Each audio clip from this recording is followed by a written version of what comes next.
Long, Mr. Mortensen, Microsoft, Yes. Christina Milito, present, Kevin Mitchell. Here. May we have a quorum? Let us do the pledge of allegiance and the pledge.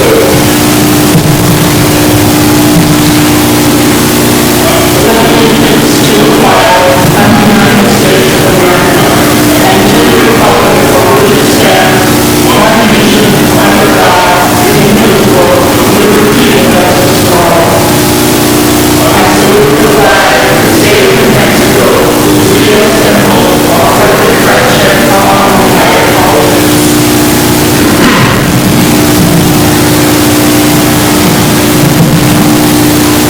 We'll move down to number 2, approval of agenda. Do I have a meeting?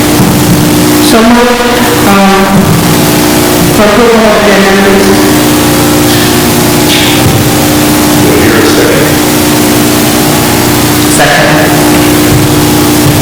Roll call. Mr. Mitchell?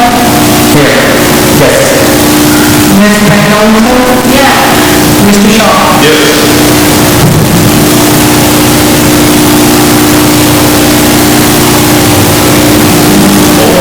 I would like to appoint Priscilla Manulito as acting secretary for the board for this meeting.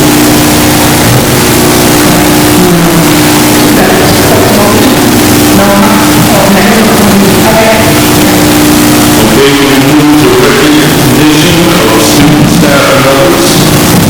Mr. Shaw, members of the board, we have several awards this evening. I'm going to talk a little bit about each one. Really quickly, just so you understand generations, how it's going to work. And then the usual line on the board of us, so we can shake hands. Let us take a picture of each group.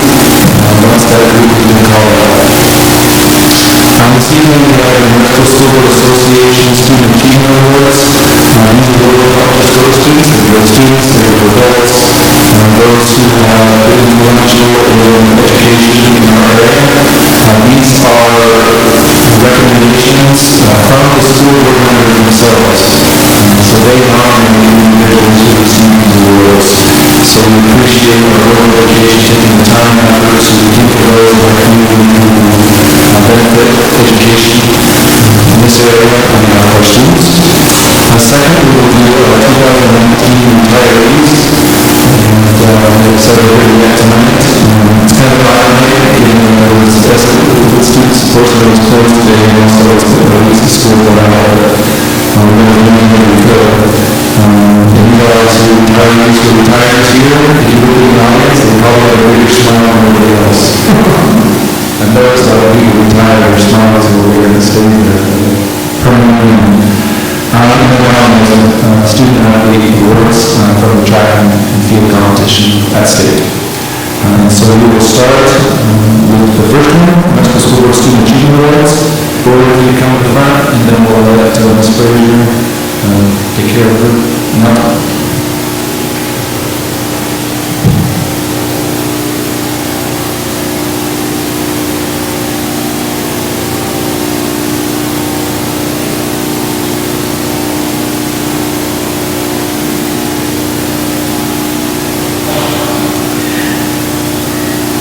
Thank you, Superintendent Knight. Again, we have 21 recipients of NIMSDA awards tonight. We'd like to start off with Lucy Montoya, who is a teacher.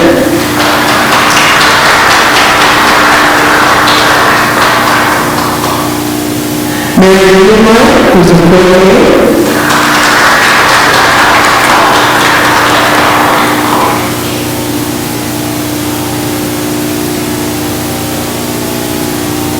Jonas, Secretary.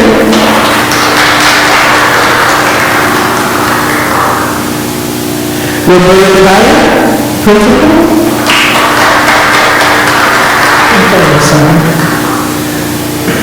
Alberta Nosey, Principal.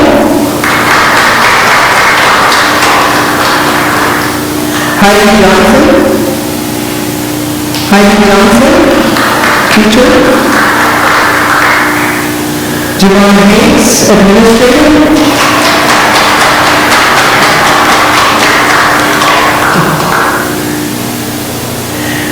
David Gibbons, staff member, teacher.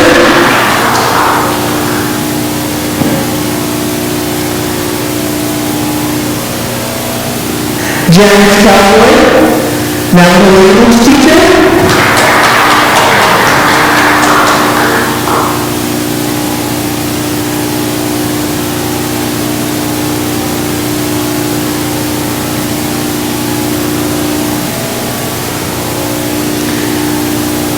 This is the first trip tonight. Janice will be coming up again in a little bit. Pauline Platero, staff member.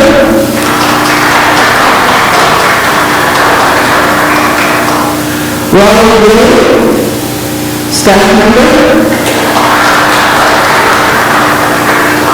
Roger Willie, staff member, and other board teachers. Andrew Boardman, teacher.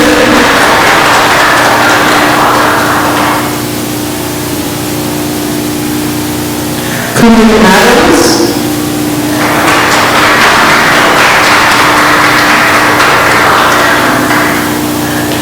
Nancy Adams,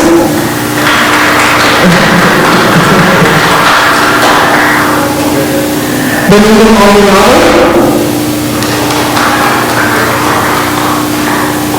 She's a teacher. Diana Lino.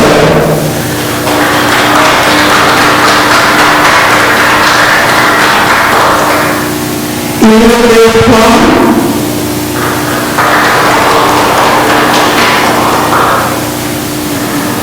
Tony Hubbard.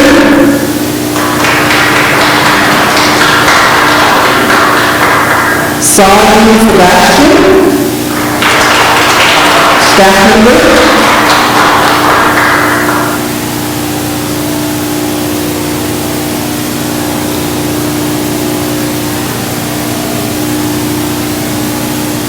And Lucinda Bixler, teacher.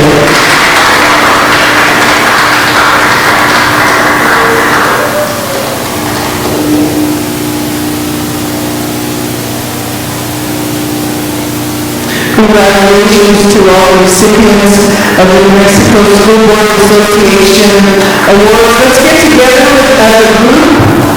If we can all get together so we can get a photo. Maybe in a couple of rows.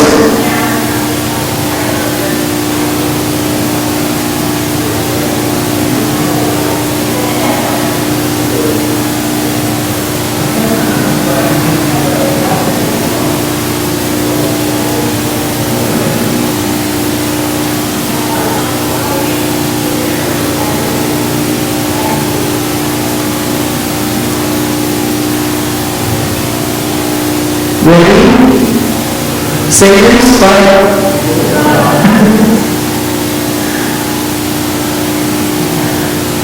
All the paparazzi.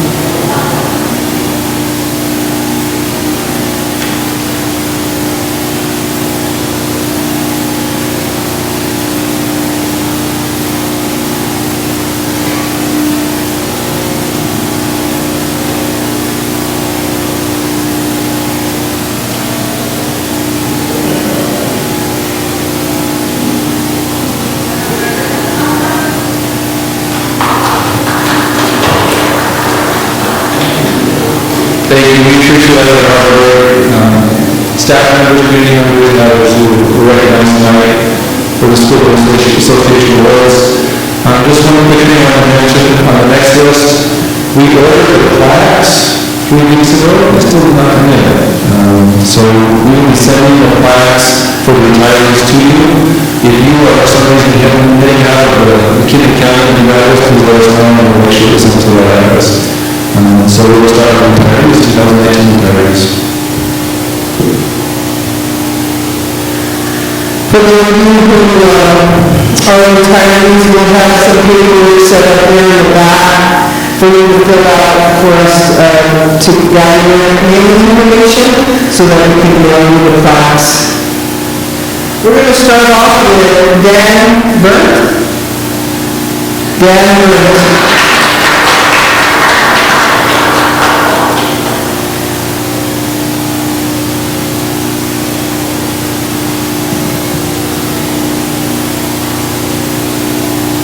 Next, we have Ruby Beaver.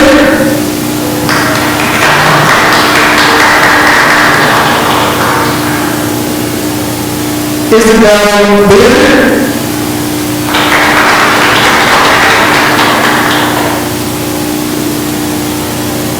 Deborah Chi.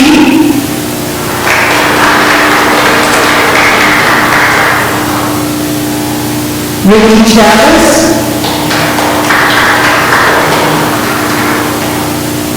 Kathy Boston.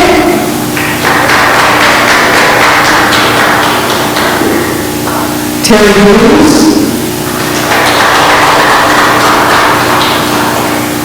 Virginia Dillon.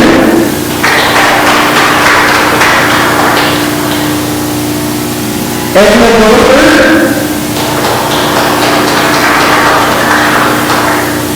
Danny Ryan.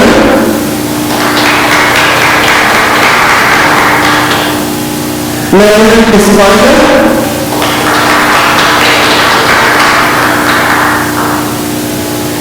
Kimberly Esparza. Lenore Diaz.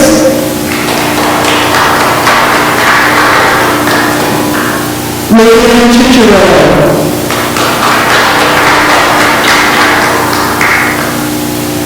Roberta Middlemore.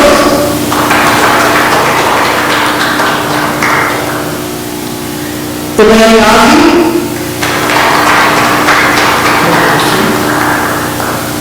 Rose Whiteful.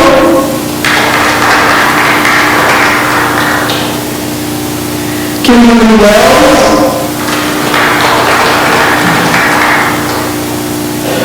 Henrietta Thompson.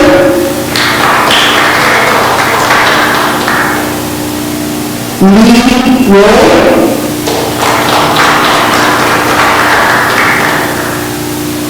Nada Matana.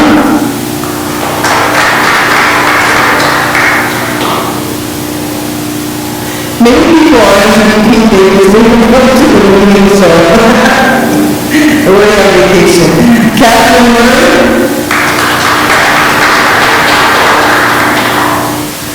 Melvina Lewis. Vanessa Holly.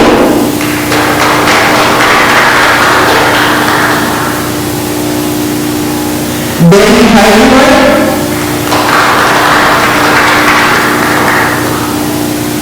Tony Bobby.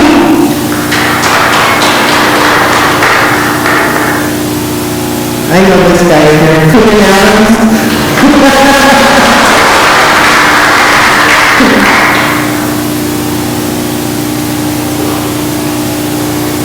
Nancy Adams.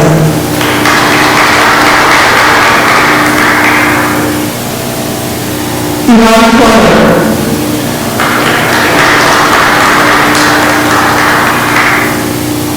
Glenda Foster.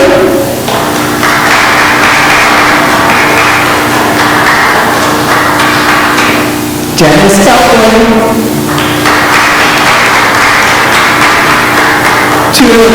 Wow.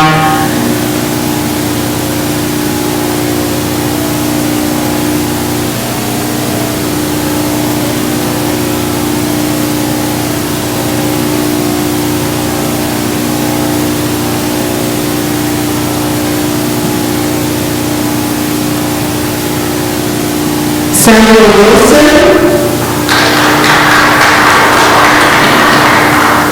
Delaware Ernest Ramirez. Margaret Norton.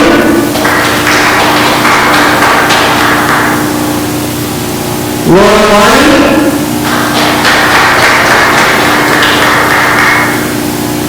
Tracy Powell. And Donald McDonald.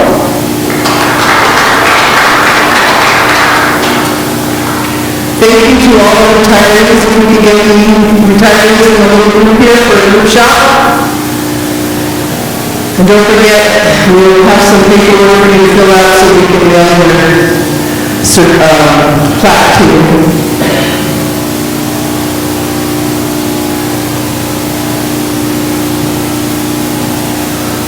1, 2, say retired.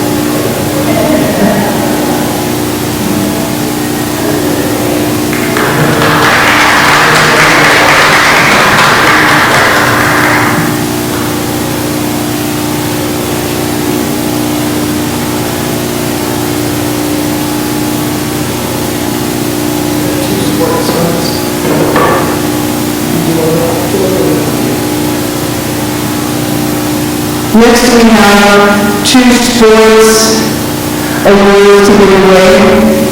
The first one is in the recognition of outstanding athletic achievement from Toledo High on the track and field team. State champion discus for Deshaun Garcia. Deshaun, are you here?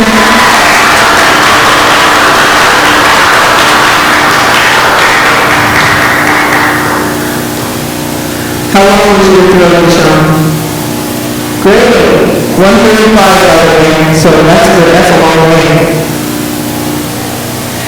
The next one is for the state champion in the 1,300 meter and the state runner-up in the 1,600 meter. And the Class AA track and field championships from Navajo Prime High School, Gallup McKinley.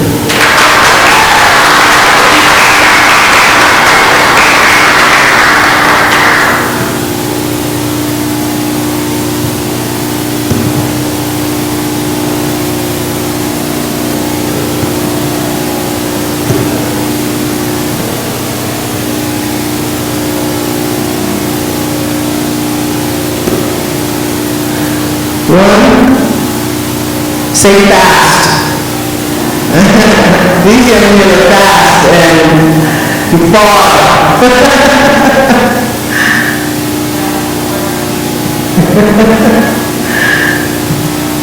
Thank you, gentlemen. Congratulations to you.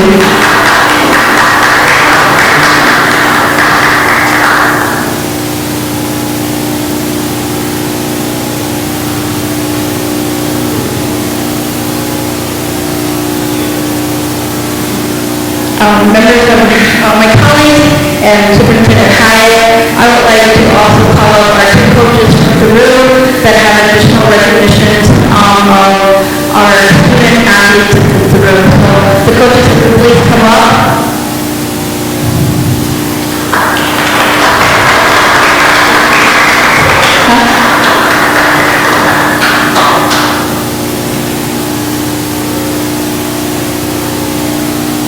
If you could tell our guests and our board members what you guys accomplished this year at Peru with I would like to bring up the Peru Hawks boys basketball team, if I may. Come on up, gentlemen. They're a little shy. We're missing 6 because some of them are working and have jobs.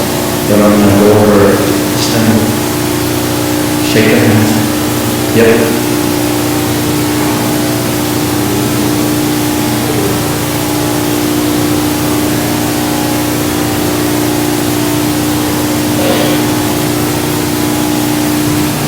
Just to make it real quick, when I started coaching in Peru, I don't know what the record was, 4-21 or 26. But anyways, with these boys over the career, it went from 7-21 to this year, they went 16-14, which they were winners, they were above 500, and they competed. And it was the first time that we went to state, as far as I know, until 2003. So a lot of them are coming back. We do have 2 seniors here, Aaron Kenneth and Dallin Plummer. And the rest will all be coming back, and it's just a real good group of young men. Also, I'd like to say they're very good scholars. Every one of them, they all hold a GPA, I want to say 3-4 and above. So they're doing good in school, academically also.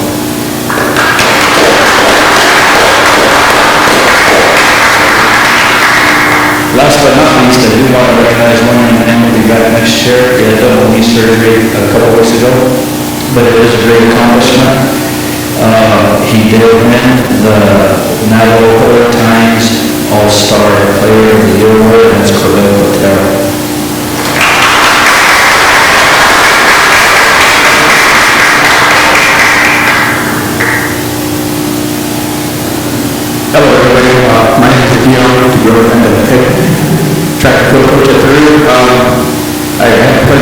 coaching Deshaun.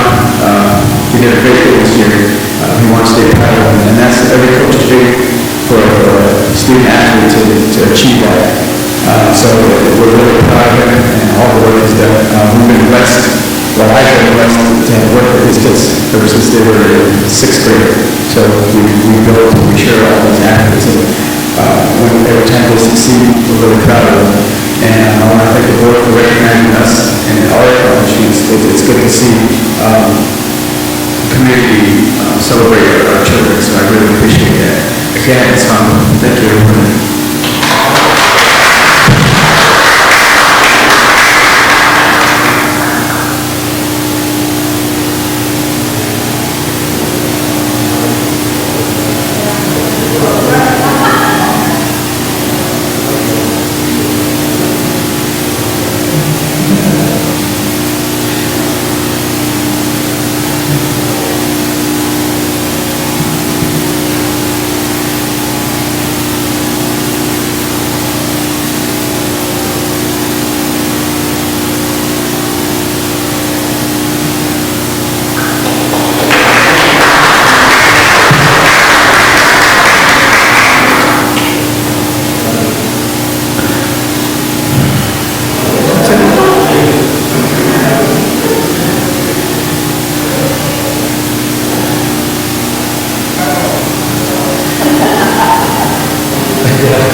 Mr. Shaw, that concludes our recognitions for this evening. Maybe here. That will be kind of fun. Let's go over one. Thank you. Okay, let's move down to item number 3, approval of minutes for May 20th, 2019, regular meeting. Do I hear a motion? Motion to approve. Do I hear a second? Second? Roll call. Mr. Mitchell? Yes. Ms. Manuel? Yes. Mr. Shaw? Yes. Now we have item B, approval of minutes for June 3rd, 2019, special meeting minutes. Do I hear a motion? So moved. Second? Second. Roll call. Mr. Mitchell? Yes. Ms. Manuel? Yes. Mr. Shaw? Yes. Okay, item number 4, approval of consent agenda items 4A, 4B, 4C, 4D, 4E, 4F, and 4G. Is there any questions or? I have a question on the reader program. Sure. Okay.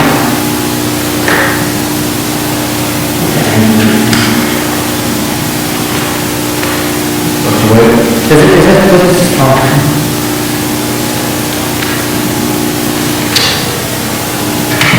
This is the ACT program. Is this the first time? This is not the first year we're in, it's just extended. Oh, expanded. We used to start out at another line, we expanded it. We've been trying to extend it for years, and finally, in our own speaking on these issues, are part of the creation of this this year, and not part of it in the past. And so this is a program that we really need a teacher, it's a cost share situation. And these teachers go from school to school to do ACT type prep work for college exams. And this organization also really uses donor works to the district, and specifically in our school and our overhead. Dr. Wiley, do you have anything else? Thank you, Mr. Hyatt. Mr. Mitchell, members of the board, Reader to Reader is an organization, and they, like Mr. Hyatt said, they started out by having the Reader to Reader program, donate books to Napa High School Library, and then expanded to donating books district-wide. And they also have a read program where they've contacted some young adults to come in and help with ACT prep strategies, content, ACT test prep, college applications, seeking financial aid, these kind of things. Last year we had them now applying for room, compliment, and matching. This year we have added, for next year we'll add Save and Radar. And right now compiling a report to see how effective this program is. And based on the preliminary findings that we have, since all the counties are doing that data, we can see an increase in ACT scores by at least 3 points every time we take it. So a lot of the students who work with seniors in the fall, when they work with ACT preparation, college application, financial aid, and then in the spring they work with the juniors to get them as far as college planning, ACT prep, those kind of seeking financial aid, so that it's a very effective program. Okay. I haven't heard too much of that talking either, how from outfitting planning and what kind of council aren't too happy with the counseling that they're getting there for their students. But I know now applying, I mean, they're doing great. They've had two years in a row that they've gotten scholarship. So I was just wondering how they could share that info and get it around to all other schools. Yeah, thank you, Mr. Richmond. Yes, they are working, and a lot of it is just working with the principals as well, and we're working more closely with the principals and the counselors to make it a specific time in the day, rather than just pulling out kids at certain times and not at certain times. So right now, with the expansion to the 4 high schools from last year, we realized what we need to improve on, and we have a plan on track to reach all our students, and hopefully we'll get more Gates Community Scholars within the district, and get more kids qualified for our scholarships, if that's what they want to do. And Mr. Shaw, members of the board, an additional piece of information as to why this is important to expand on this opportunity, along with other opportunities that we need to strategize for next year, is the state is looking at using the ACT and the SAT as the high school assessment, state assessment, to replace the park exam. And so we'll be looking at different opportunities like this, partnerships, and it's an internal, not only curriculum, but assessment strategy to make sure students are prepared for those new tests that are coming. So is that on the test group that's going, the task force that want to use the ACT as the next year's, is that what you said? Yes, on average from the task force, that's what came out of the group. The state test for high school being replaced with the ACT and SAT. So we just have information on that, and we'll get more information. I'll share that with you as it develops. So is there a way, Mr. Hyatt, that we can get the information of what the average score of our schools are on the ACT exam, so that we kind of know if this is going to be in our favor or is it not going to be in our favor to have our kid that score be used? I mean, I don't know what the average is of, I'm assuming like 19, 20, 21 or something, but what is the assessment is not the same as the park exam. They state that there is some correlation to the Common Core. Like Mr. Harris had come out, you can probably go more detail on this. It is supposedly derived from the Common Core, just like the park is, but it's 2 different assessments. There's some parts of the ACT, SAT that are, I would say, are appropriate. There's a few parts that I would say do not represent, in my opinion, what a student can accomplish, but that's what we're going to be faced with. And we can choose the SAT is better than the ACT. And so we'll be doing a deep dive, actually sending an employee to a conference to start looking at more information. There are some states that currently use the ACT and SAT as their state assessment. Locally, Virginia, Colorado, and also Arizona. I've heard Colorado is a little favor than Arizona has been as they've gone through this. But that's what the PED is stating is going to be coming. Mr. Race could talk a little more about that transition. I have a question just before you start. So the ACT, SAT, are they going to be a mandatory test now? Because I know there's a lot of students that won't take the test. It not only will be mandatory, Mr. Mitchell, but it will be paid for by the state. So that includes for example, the pre-ACT, there's other tests that are taken that are not the ACT or the SAT, but it's called the PSAT, and I can't remember what it is for ACT, but They change the name. they change the name every once in a while, but there's tests on pair students for the final test. All those tests will be given to every single high school student. So will they still be given the option to take it multiple times? That's a great question, I don't know the answer to that. Correct. That's right. It just happened recently, a few years ago, we got information that this was happening. There was a rumor that it was happening. We had some pros and cons from our perspective. Mr. Harasik and I were both on the task force to help steer assessment for the state. And I guess that's the best way I'll put it. Since this is a public meeting, so I'm just going to say there's pros and cons to this. And there's a lot of consensus, I think that's really important to share. They don't make it available, because it's going to be, we're making transitions that are going forward, but we will have to make sure that I'll speak to where we're going, but we'll have to align the curriculum to the ACT or SAT, which creates challenges in itself, but we'll make sure that we get it once again, one of our employees is going to a national conference that kind of speaks to us. And then once they come back, we'll get a plan in place to start redoing our, we call it the agile curriculum for 9th, 10th, and 11th grade ELA and math. And then I think the other interesting one is what standards does the ACT or SAT use? And do they use the next generation science standards?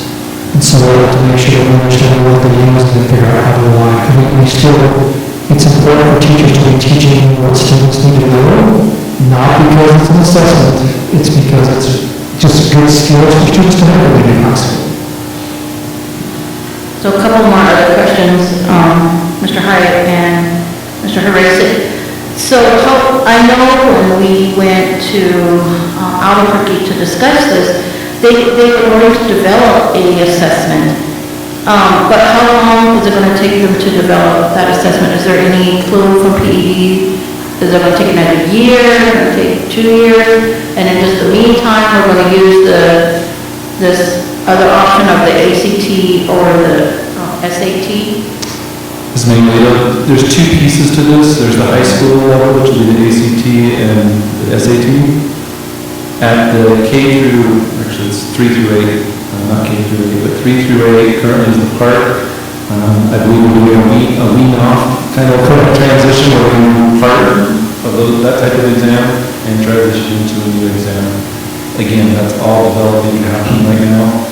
But we do know that there'll be less of the part type questions on the exam going forward the next few years until it's a total withdrawal from that. I do want to share one thing though, that those assessment questions on the part are research-based and they're vetted. And so there are not many companies out there that have those types of questions. And so that's going to be interesting, what types of questions that are going to be in New Mexico standards-based assessment. Because really there's just one or two companies that produce those types of questions that are research-based and vetted. Because you have to have a norm of what you're comparing your students to. So we're going to see how that turns out.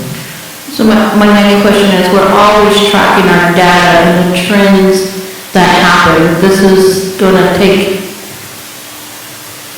we're going to have issues that there's no way how are we going to work that out with the trend? Because if they switch it now, or they're kind of transitioning now, and then next year they switch, and then the following year maybe they did develop something. So what happens to? Exactly, that's a great question. Mr. Shaw is the main member of the board. Those are great questions, same questions we have. Anytime you start a new assessment, even this year, it is not identical to last year they tested less, not as many of the standards as they did the year before. So this year we've got a little bit different. Although we received our preliminary scores for that and we did well, we'll be delivering that information in context next meeting. But yeah, if you change an assessment, there is going to be, for the most part, a stopping and a starting point where you're going to have new baseline data in order to look to the future and compare to. Not every assessment can perfectly compare to a different assessment. Even though the ACT and SAT were partially or not all built off of Common Core standards,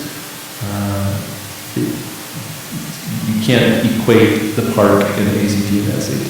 And so we're going to have to do the best we can to look at trends as far as growth, and we'll use whatever means we can to make that information what's relevant and what's not. I think what you can add to that, so I can assure you through the district and through the curriculum and instruction department, we will make sure that we do this well, because it's very complicated to change. And when we talk about it earlier today, probably the next board meeting, you're going to see some things that we have done with students on proficiency rates over the last couple of years that are just amazing.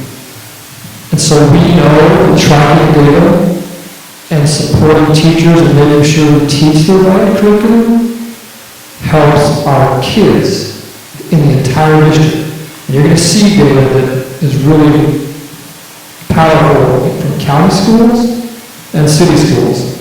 And so the concern is when they change assessments, but I can just assure you that we do things for kids, and we will make sure that we do the best we can to make sure we're still aligned and doing the right thing so we can continue to see that growth. Because every time we move a kid academically, it gives them a chance when they leave our district to do something when they're 18, 19, 20, whatever that may be.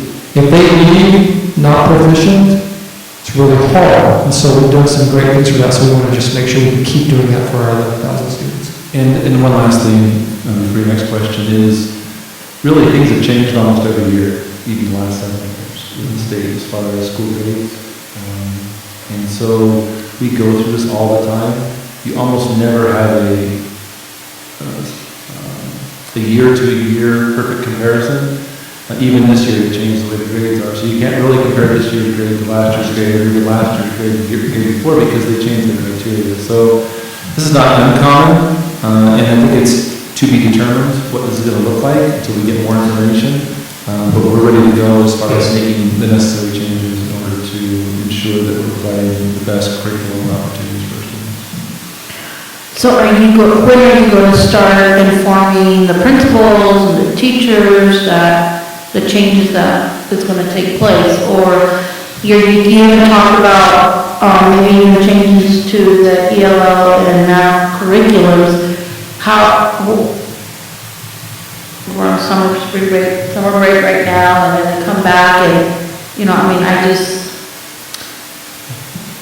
Yeah, it's not easy, Ms. Manuel, Mr. Shaw, members of the board. It's going to take some time to figure that out, but we have to have all the information before we can make any major decisions. We don't have all the information yet. But there are some things, knowing that we're going that direction, that we can start changing now. It's not going to be drastic. There are Common Core standards already in our curriculum. It's probably going to be some tweaking on when they happen. Even some of the same questions, the tests, the assessments, the SAT and the ACT, there are some light questions you need to part because like you said, there's only a certain number of test-based questions in the country that are produced. So it's not quite as drastic as it sounds, yet it's a different style of test compared to what the students take now. And I think that's going to be the biggest transition as we worked on the PARC exam. Students are used to that. There's going to be some changes with the actual exam. As far as the curriculum in the classroom, it's not going to be drastic. Correct. I just really would like to plead with both of you and our staff here that we need that transparency, we need that communication there for our teachers that these changes that are going to be made. You guys know that I really would like more, that open communication from you as an administrator to our principals, but that's where it kind of stops. We need to, if this is going to be a smooth transition and the information is going to get down to the key people, which is our teachers, that communication, that needs to improve. And I think that's where a lot of us get lost. A lot of our teachers get lost when it stops. I mean, we do all the wonderful work here, administration and everything here, but once it gets passed to the principal, I don't know what happens. There's a breakdown there. And I think that's where our teachers get frustrated and confused. So I know that there's a lot of things that are going to be changing, or maybe not a lot, I'm not too sure, but there's things that are going to be changing, and I just really would like to emphasize that transparency and the communication again, sir. Thank you. As far as the curriculum and assessment, that does trickle all the way down. There are other things that we need to work on to get it trickling all the way down to the employees in the field. As far as the curriculum, it's totally transparent, and teachers have immediate access to that resource as they teach their classes. And so, while we do struggle in that area in different ways, with the curriculum assessment, it is quite clear, and we spend a majority of our time in looking at the curriculum, aligning assessment, creating interim short cycle assessments, teachers in groups on Fridays, and so that kind of information, it does hit where the rubber meets the road. But we have to decide when this kind of information goes out, because people are going to have lots of questions. We want to make sure we have all the answers before we get too much information flowing out of here, or people will not have a very nice summer. And so there's going to have to be a point where we make that decision and are able to give the information so that everybody's informed the best we can. So, but as far as the curriculum, and we'll be working on that, taking care of that, and embedding it with the teachers like we always do. May I say a couple more things? Quickly. So, the structure that Mr. Ryan put in place is really important. Everything we do is, it really is from the business office, Jovan's department, Paula's and Tim's, is to make sure that when changes like this happen, we are better prepared, I'd say, than 99% of the districts because of our organizational structure, to make sure that we transition this well, we'll make mistakes, but we do it really well, and we'll make sure that at the end of the day, it's all about helping students become better at what they do. And I think from that perspective, I want to try to mitigate some of your concerns on it, because we really are, organizational-wise, just in really good shape compared to most districts. And we'll make it work, and I go back to what you just said, is we have to make sure we have a clear, coherent message before we roll it out to the principals as a whole. We can do that. We do a pretty good job of it.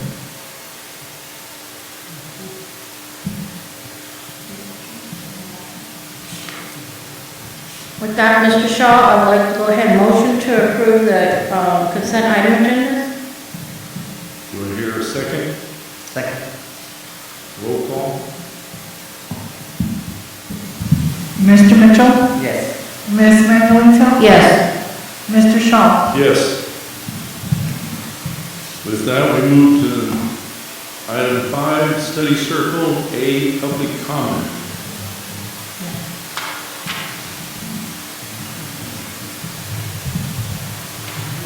Okay, the first one is Andrea Thomas, and remind you, you have 3 minutes.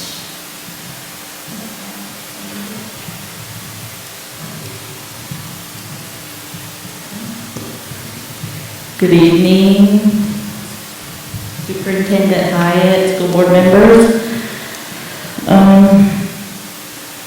I have a couple of things and I asked for 3 additional minutes, so hopefully. The first thing I want to bring up is for this next year, 2020 graduation, to see if the graduation dates can be set soon. There's a lot of, I know this past year there was some changes, and I have a senior this coming 2020 year, and I am a single parent, and I would like to make my plans. I'm already planning, you know, And with her being academic in school and an athlete, I think she deserves the best, me as her mother.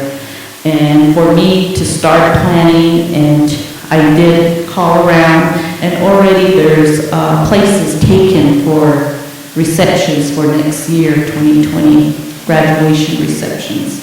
So as far as graduation dates, I would like to see if you guys can set these ahead of time and set in stone where we don't have any changes anywhere of all the schools in Gallup McKinley County. So that was one of my things that I wanted to bring up. And then I know that this past year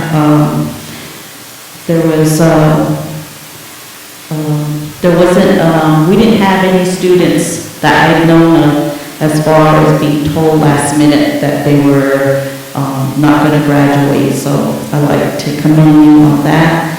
And as far as the policy advisory and the NISBA, in there it states that the students and parents should be notified within the third quarter of the grading period. So just like to keep that going. The second thing is like the fundraising and booster clubs that's happening as far as for the athletes, as far as for the students, how would you say, like, what's the word?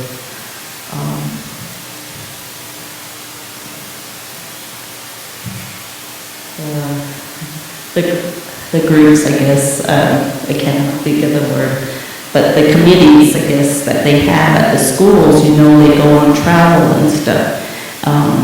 And they, especially my point is the athletes as far as fundraising, how that it be fair and across the board instead of like two schools getting away with what they want to do and fundraising, how they want to fundraise and stuff, while other schools have to follow the rules and policies. I want that to be looked at and fair across the board. And with that being said, going back to the NIMSBA policy advisory, we have in there as far as emergencies and travel like that is an emergency. If something were to happen to these students, the blame is going to come back to you all, to the Gallup McKinley County schools, So, and the other one is having to do with a part of that again, as far as drills happening at the schools. It's stated that these should be happening the first 4 weeks of school and stuff, and as far as to actually high school, they had like 1 or 2 drills throughout the school year. They've never had an active shooter drill, and I think that's very important as far as these things happening. I'm not sure how this is followed, or how the principals are notified, or if they have to inform you, or if there's dates set to do this, but I think that's very important that all these drills happen at the schools. And the last thing I want to say is as far as the superintendent's report, I read that it was satisfactory, and I want to commend Superintendent Hyatt and the staff, administration staff, and staff here. Great job. I've seen a lot of change within the past 2 years throughout the Gallup McKinley County schools, especially for our school in Tohatchee. For my daughter to come home and say, oh, our superintendent was there, oh, we had our school board members there, and stuff like that. You know, that's really good to hear. Prior, we didn't have that. And there's a lot of changes that have happened, good changes, so thank you. And keep it up. Thank you for working together. And that's all. Thank you. Next one is Shauna DuBois.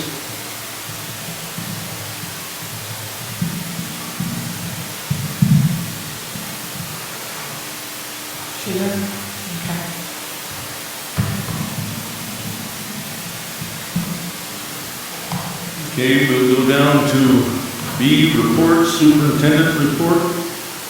Mr. Shaw, members of the board, while there's lots of things to talk about, I wanted to spend our time this evening doing an overview of cultural ed departments for this past year, and also some of the vision for the future, and things that to be changed or to be worked on or to be improved upon.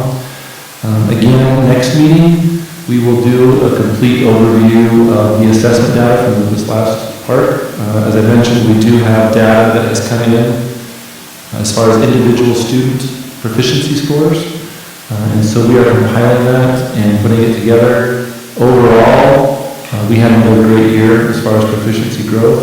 Not quite as good as last year, but still very good. And I think what you're going to see is pretty shocking what's happened, as Mr. Horacek mentioned, over the last few years. Significant growth.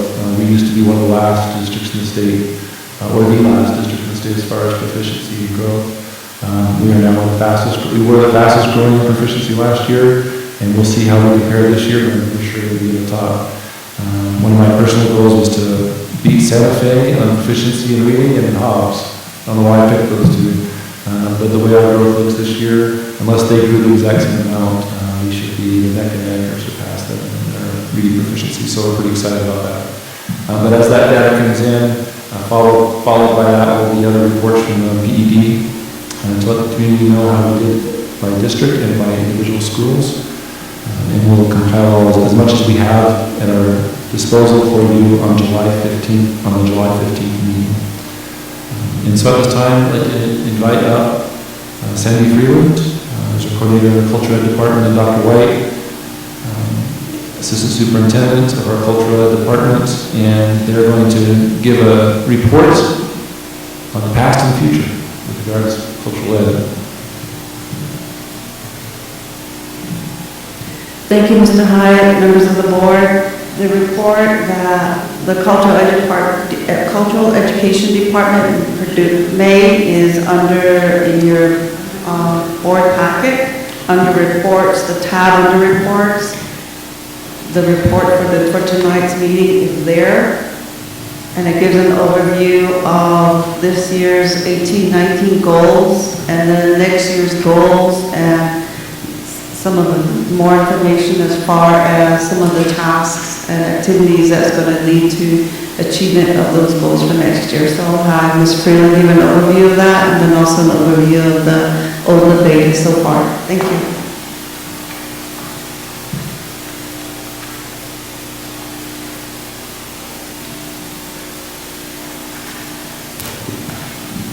Good evening, board members, audience, district staff, leaders. Before I begin the overview, do you have any questions, or do you want to do questions afterwards? Let's do questions afterwards. Okay. Give you your report, and then I'm sure there'll be questions. Okay. So with the vision, it aligns with the district's strategic plan. Vision was more in part because of transitioning from internet to a cultural ed component. Self-reliance in there, as well as honoring family and ancestors.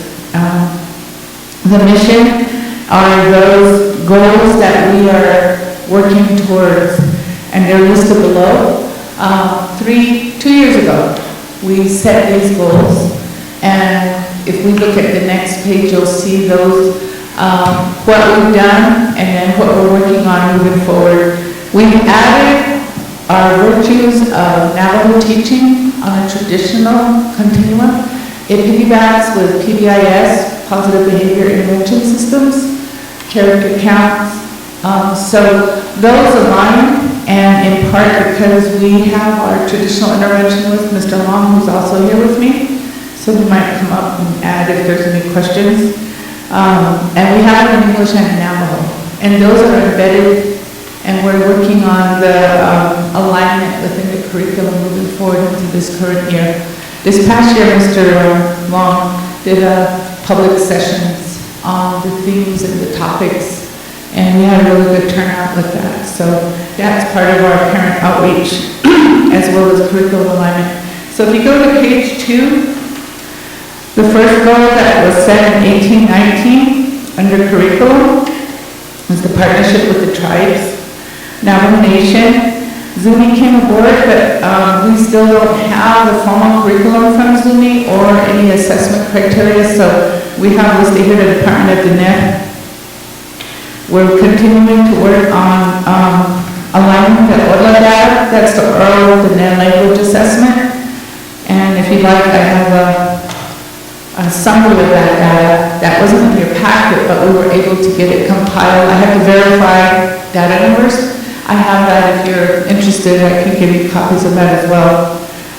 We're moving forward for teachers to have a teacher action plan and to align their instruction to the revised curriculum that focuses on expressive language. Moving down to the second bar, we're looking at cultural responsive. That's a statewide initiative. We are a pilot with the PED, Culture and Language Bureau. And we have worked in partnership with cross programs in the district to develop this initiative. We do have a map, and again with Mr. Paula, we've developed a series of videos. And he's also had them in English and in Navajo that we're going to streamline into the curriculum. In this, what we're looking at with our teachers and setting goals is to really model and provide them direct resources on how to re-engage students in a positive, in Navajo verbiage, the positive path, using positive words. I know we have a school culture made up of rules and discipline. You're guilty until proven innocent type of mentality. This is more to reverse that and have more proactive dialogue with students to reduce shaming of speaking the language and to really engage them through gestures and positive words that come from these videos, that they use that to connect with how they talk with students and how they engage them in the classroom. If you look down further, high school, we need to align. If we're moving to ACT, SAT, we have the New Mexico Bilingual Biliteracy. In Navajo 1 and 2, we need an indicator and a benchmark that fits the outcome goals of graduation. So if they go into work and or college, that they may have, and we will increase our bilingual proficiency seal numbers from the state and from Navajo Nation. So we really have to look at those curriculums and plan backwards. Right now, we haven't done that in quite a few years. So right now we've got Navajo 1 in revision for oral expressive, but the junior community colleges require reading and writing skills. So we're going to have to embed that in one manner or another. We can have more conversations on that at another time if you'd like. Dual language. So our dual language program is going to continue at Navajo Elementary. We've had 3 years of rough starts, and we're still at the start.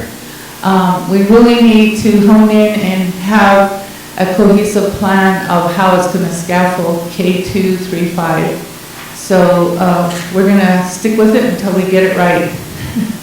And in addition, the challenges are we have an elective block within our Heritage Language Program where we have our program in the schools more as for fluent speakers, fluent English speakers. So the students that partake in the Navajo classes are learning Navajo as a second language. a majority of them. And so with that, we still have students who have the capacity for the language, and hence we have 4 bilingual proficiency seal students this year. So we think we're on a good path if we just align the services to meet the need.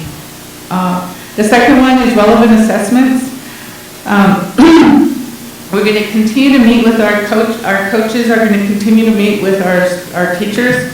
There's a lot of in-house logistics as far as alignment to time management, reporting, and coach cycles throughout the district. That's our goal this year, is to create a better systems plan for accountability as teachers are getting training on how to do more immersive language. If you go to the next page, 3, those break down the data, oral and language. We have a decrease in novice speakers. So I'll show you the data. You'll see that over 3 years we have decreased the number of novice, and we have increased limited and intermediate, and we have a small smattering of fluent. I think that's pretty significant considering they're in class an hour a day out of a 24-hour day. So that our students do come with a rich skill base. It's a matter of aligning it to where they're able to produce and perform in a communicative way. We're good at naming animals in the sky in 4 directions and count to 100, but we can't use it in a sentence in context. So we're getting towards that through the data. When you look at it, you'll see that we're making small strides. Some places we've plateaued, but pretty much developing the oral, aligning rubrics. We're looking at the Navajo language classes, the heritage language classes as an end-of-course type of setup, because we own our interim, we own our data. It doesn't align to any state data, so we really can't plug it into SchoolNet or some other source yet. But we do have a plan for how we're going to align it to PowerSchool, so teachers have access to this, as well as administrators. And our heritage language coaches, I kind of shared with you their process for accountability, but we really want to align our walkthrough format for coaching and observation to support teachers' instruction. And hopefully we can partner and have those electronically available for our teachers and administrators so that they know that there's a different pathway in observing oral language and development. Doesn't necessarily match the pacing guide of the English track or other elements of alignment and standards, because we really want our children to gain an idea of communicating in an expressive manner in context. So those we'll be working on. 3, professional development. Again, aligning the classroom walkthrough. So that 3rd column on your right-hand side are all the tasks that we have in development and are looking to report outcome data on next year. The middle column are those that we've taken from last year and we put into process and operation. So that tells you what we've done to date. Sorry, I didn't go over that when we started. But if you look at professional development, that first line, that bullet says provide and model instructional strategies. That's in immersion language. So if you look at the middle column, the coaches and teachers now should have time to conference. Most of our coaches have gone in and observed while teachers were teaching. When they have their prep hour and when they are not in the classroom during data days, our coaches have not been available to them. So we need to create a process where they're able to coach them when they're not teaching. And so with that, they will get feedback, and the feedback will be readily available. So the beautiful thing is if we can do this online and we have it available, administrators can see it, we can see it, the teacher in record will see this, just like within the core, within curriculum, they have an online walkthrough, and it's time-stamped, and there's feedback as to here's the next area of improvement, and here's where your strengths are. We see the student data profile here. That type of thing will then start to evolve. So that's what we're moving towards. So if you look to the third column on your right, that's in alignment with the classroom walkthroughs and the teacher action plan. The teacher action plan is based on data. So we ended our year, the 2 snow days that we had at the end of the year, our teachers came in and they looked at their data from their end of year assessment by grade, by domains, by strands that the OLA is made up of. And then they had to look at that and discuss what goals they might need to do beginning of the year and start thinking about now to have a start so that they're not planning in unison with instruction. So we really looked at the data to start goal setting, aligning the walkthrough, and having a plan of action when we come back to school. So that was a very big first. That was a real quick win, and that's what we're going to bank off of moving into the beginning of the school year. Differentiating and cultural responsive support. In there, we talked with our teachers. We're working on a calendar where all of our parent outreach and services will already be pre-mapped, and their training dates will be aligned so that they can see what services and resources and upcoming events will be in play. Before we had voluntary by school leaders to apply to vie for certain grants. This year we're going to move to where it's set, and we're going to have them rotate between regions when they're going to conduct these events. Evening parent classes, family and community engagement series. Those are the 2 predominant that we're working with. And on-site support, again, with the coaches, with the schedule. The home language acquisition, the cultural literacy component. Again, like I shared, it was an application, it was voluntary. We need to create a rubric for an evaluative follow-up now. Generally, the public have information. They know that these services are provided. Our evening parent classes ended 3 weeks ago. Okay, and since then, I'm still getting calls and emails as to whether we're going to continue this into the summer. So there is a need and there is an interest. So that's what we're going to work on with the literacy, and Faces is on page 4. It's really great that we have the partnership with our PR department with Terry Frazier in support with Dr. White. We have KGAK time where Mr. Long shares in Navajo. We do forums where we all come out and we share with the public. That's been a real hit. It's been a real good positive PR for the district as well as the program. We're going to continue that. And then the last goal area is around collaboration with the tribes and communities. The collaboration is set with the district, public hearings, the superintendent, and Dr. White. Those are scheduled. The consults we have on a need base. So we consult with Dodi on curriculum. We consult with Zuni on the placement of the teacher out in Rema. And so those are one-on-one initiatives. And we also consult with the private schools for Title III.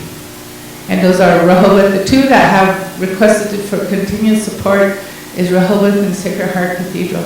The others don't because of their funding base, and they're held to the curriculum with the Christian models, but pretty much we stay in contact. And I believe the parent advisory with the district, Pat, is going to continue under Title VI with Mr. Baya. There's a little list of all our acronyms. You know, we have acronyms galore, so they don't want to take advantage and think that you might assume to know these things, so they're listed there for you. And if you have questions, we'll answer your questions, and I'll give you the OLA data.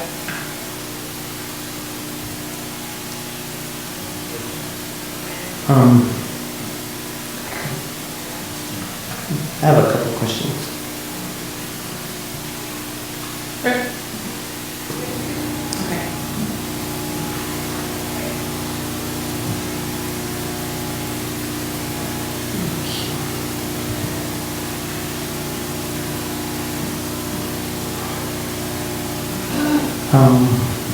First question, or first thing that I would like to ask maybe is, I know that the curriculum has been something that has been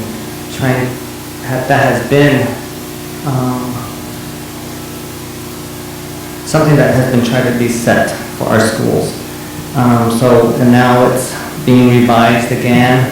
So I'm just kind of wondering what process was used in the revision of this curriculum? Okay, good question. We walked into the curriculum that was based on Common Core and a lot of layers of tribal initiatives. The tribal standards on top were EL accommodation processes, special ed accommodations, and it made for a very busy curriculum. When we looked at the data showed that we flatlined after third grade. There was not any progress in terms of oral expressive. We had receptive, so the curriculum showed that the kids were really getting a lot. So basically we looked at the process beginning with the data. We went back 8 years. What you have is a 3-year profile right there in front of you of the oral and the language assessment. We used that as our benchmark, and as a team with the coaches, we looked at the standards and what in the standards could we begin to cluster. So the revision this year entailed teacher input, coach observation input, and then looking at the standards. The standards for Navajo Nation, if you've ever looked at it, are the same pretty much, but they're general subjective blocks. So we needed to do a K2, a 3-5, a 6-8, and we don't have language and culture for incoming freshmen or sophomores. We go right to Navajo 1, which has pretty much a framework of students already having a language base.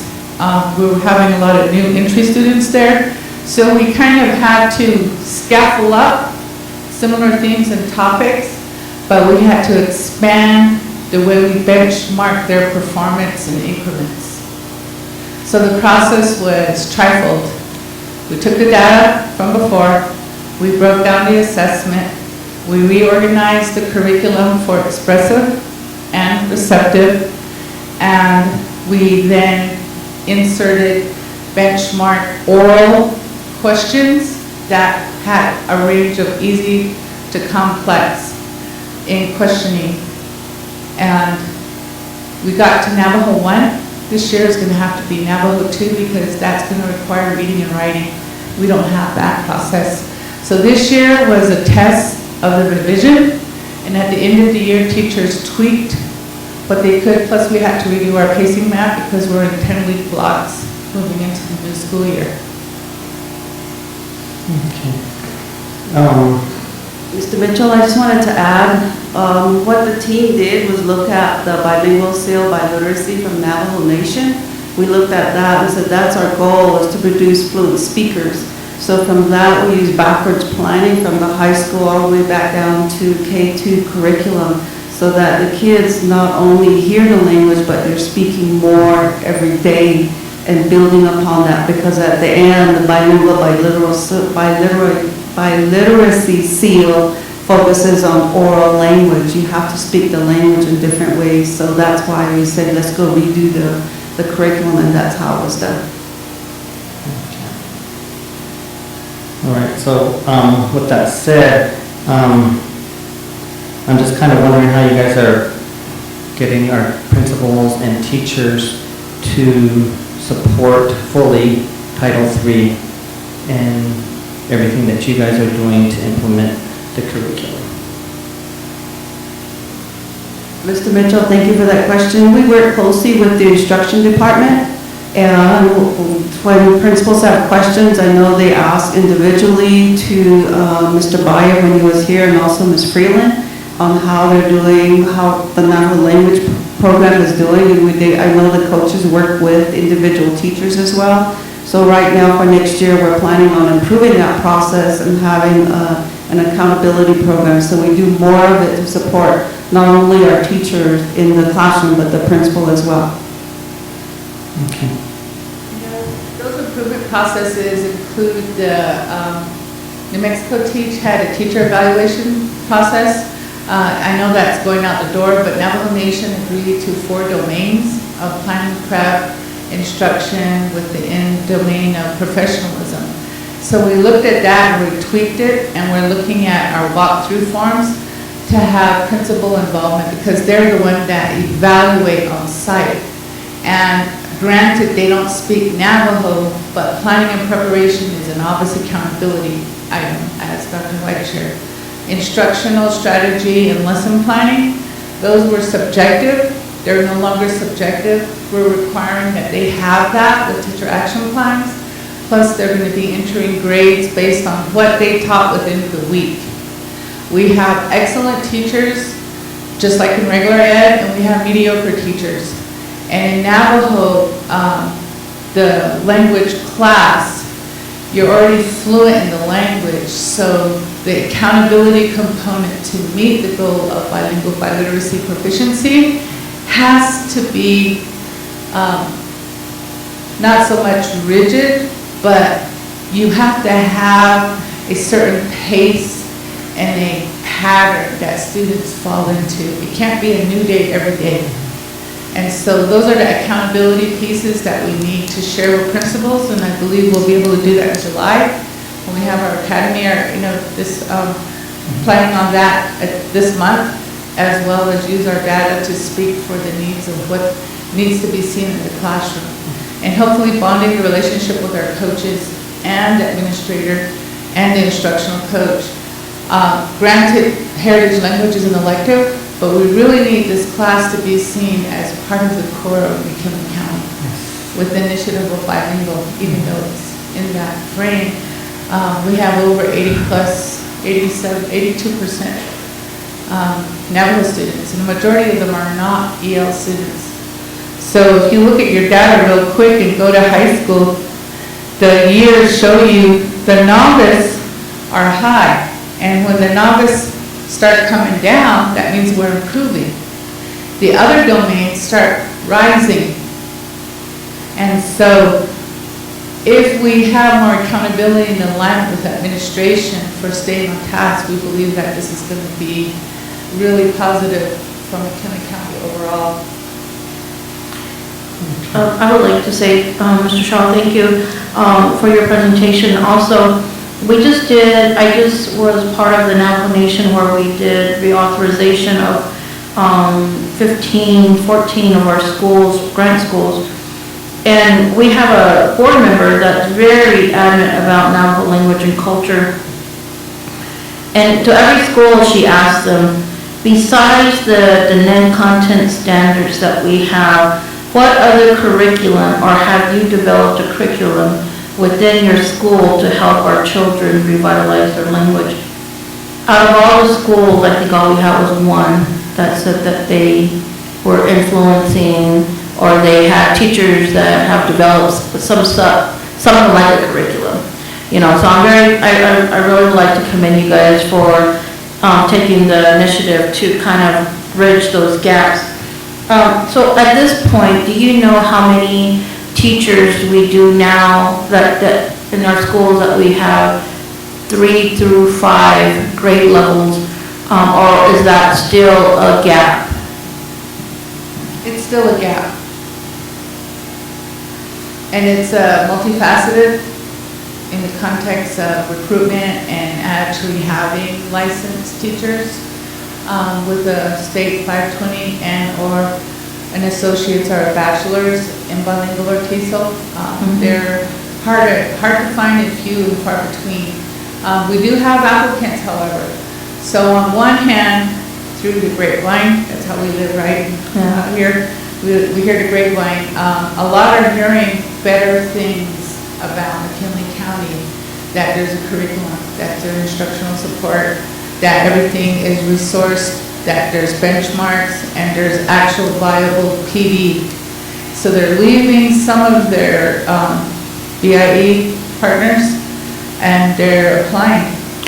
So I hope, knock on wood, that continues. Yeah, and the other thing I wanted to ask is, one of the things I've seen in PDD and with Navajo Nation is they say they want us to revitalize our language or culture, but like we know, the Indian Education Act has been unfunded, and a lot of, or they provide lower funding. Like you were in Nation, that's one thing that I've said to our council is, you guys really want us to support this and to revitalize it, but you guys don't support them with the thing that makes things move, which is basil. And I said, it's hard for our schools. So my question is, maybe there's Javon or my question, but are we supporting financially our children in the bilingual education to where we are, that we can say there's money there? I know, again, in Albuquerque, one of the questions that was asked was the RFP that goes out to PED, that's gonna be opening up, that you guys can apply for that, but it always comes late or at the last minute kind of thing, and I know there's been money put now and more into that RFP. So are we, how much of our budget, I know we're gonna review our budget here soon, is going to help us with our children with bilingual education? We can wait till the budget, and Joanna can give, do you have the numbers in there that you can speak to? Or do we want, I mean, there's several different funds that we use in order to support bilingual education. And it really is a collaborative effort in supporting that through various funding sources and directing funds in that manner. And I'd be happy to touch on it, but Ms. Menegento, you specifically mentioned the changes that PED has made in funding bilingual education, and I do want to emphasize some of the changes to the funding formula that they actually took away money from bilingual education this year. Now, regardless of that, we are dedicated to making sure that our kids get the resources that they need to support them in their education. So we know that we need to fund those programs adequately, even if the state chooses not to. We have never said we don't have enough money for bilingual education. We always, now we could use more and we do more, but as far as doing without or saying, we're going to put these funds over here, not using in bilingual education, or what does bilingual education need? We always use funds or different sources in order to fill that gap. And I think these two of my last comments or my two questions kind of go hand in hand. I know like with the bilingual seal that we've seen through our graduations that we have attended, that has been an increase, and I'm so thankful for that. The other one that I'm really curious about is how much of our students in Gallup McKinley County are applying for the Chief Manuelito Scholarship and how many of them are getting it. Because I know one of the things that is required in Navajo government and a class in that.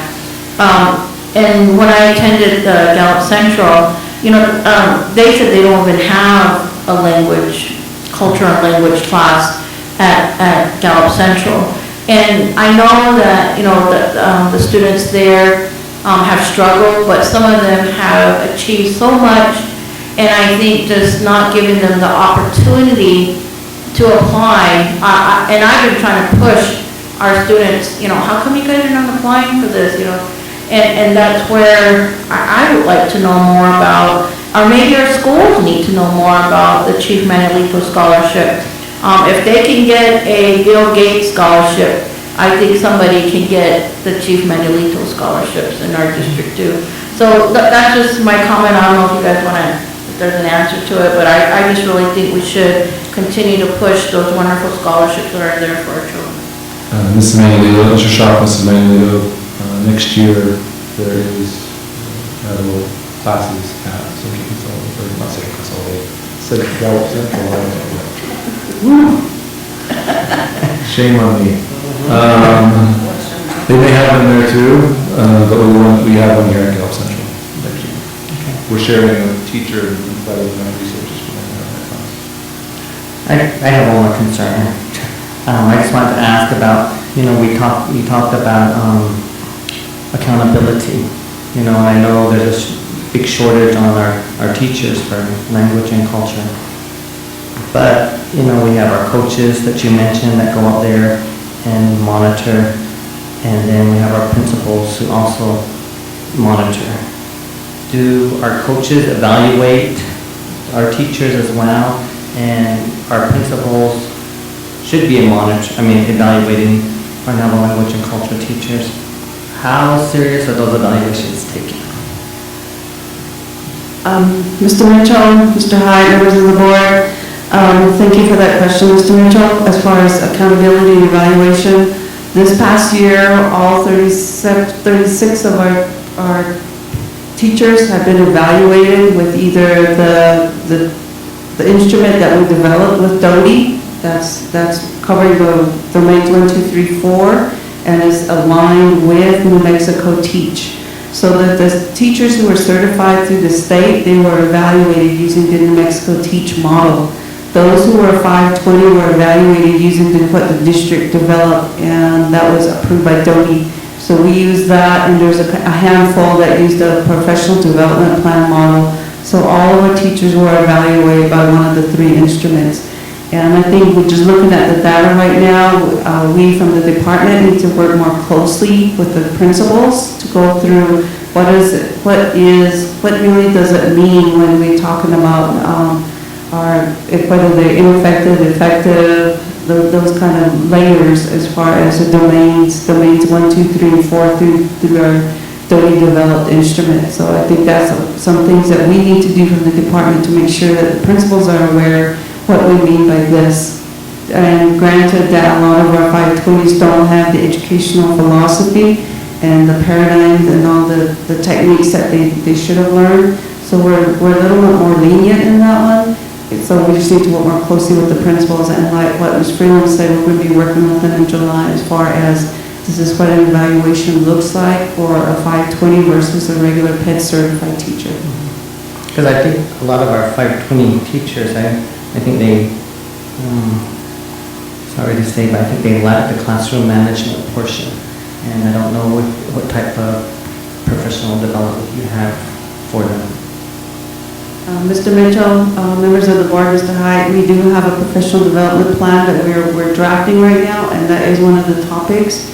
We're going to do classroom management with the entire group, and then pull them in again, and then have the coaches help with the teachers out in the field. And we still see that a handful of teachers or some teachers still are lacking skills.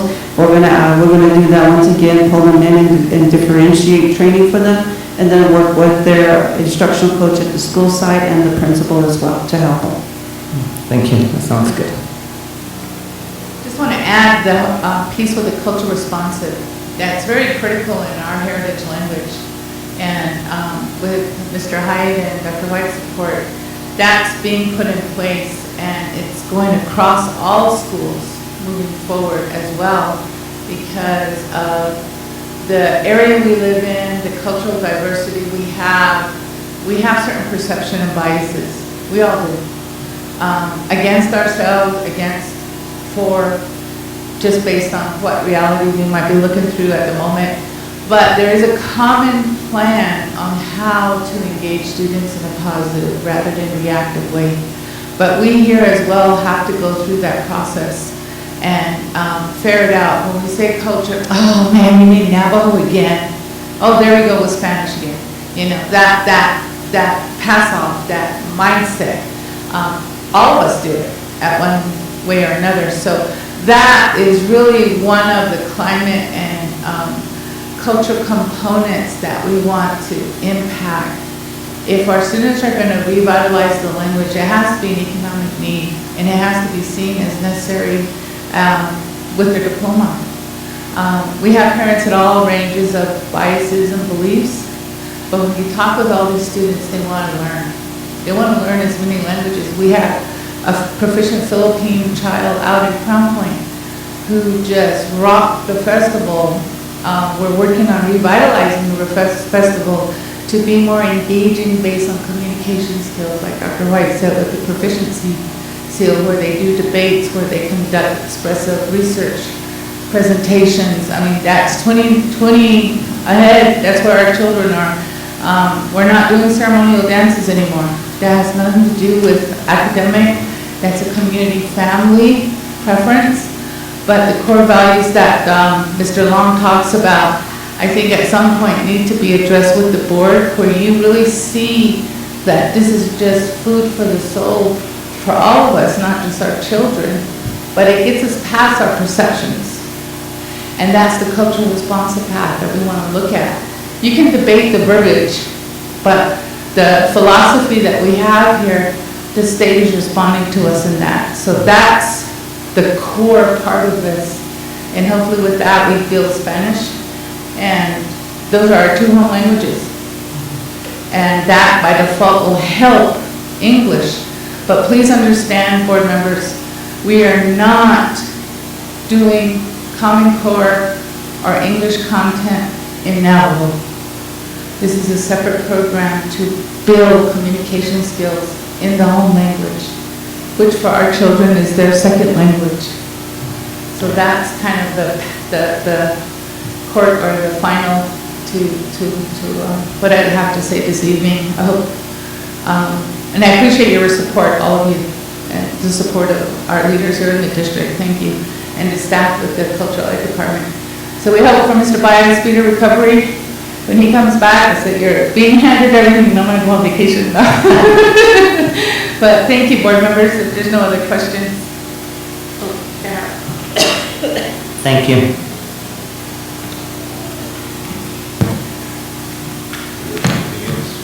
Mr. Shaw, members of the board, just one quick thing. I think I mentioned this before, but several districts have been looking at our cultural ed and instructional department due to the significant increase in proficiency ratings of our Native American students.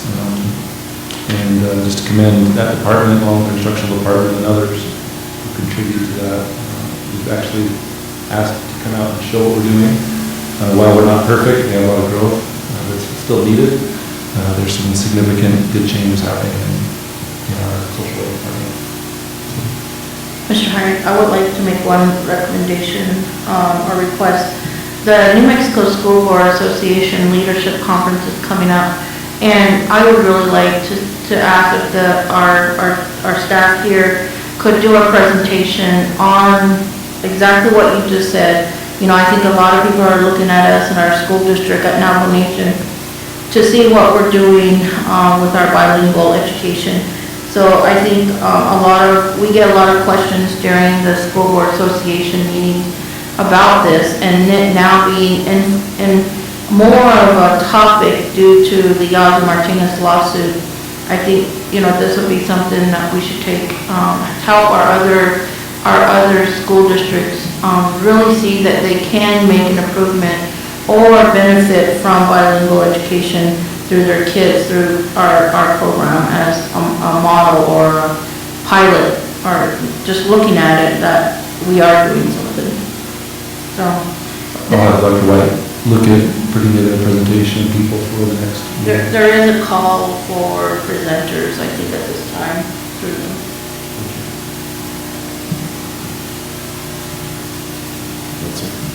Okay, One more thing off of the top about, are you done with your superintendent report? Okay, I would like to request SFV to, I know, I see their stuff up here and I have it on my notes. I want to see if they can come to do a presentation. I've been getting a lot of comments from our students about the food. So I would like for them, if we could request for them to come out and do a presentation, and I can speak with them directly. We can do that, and also have data we've done through surveys that we can present to you. okay, let us move down to 5B2, board reports. Any board reports? No board reports. 3, notice and communication, June 14th through 15th, 2019 School Law Conference.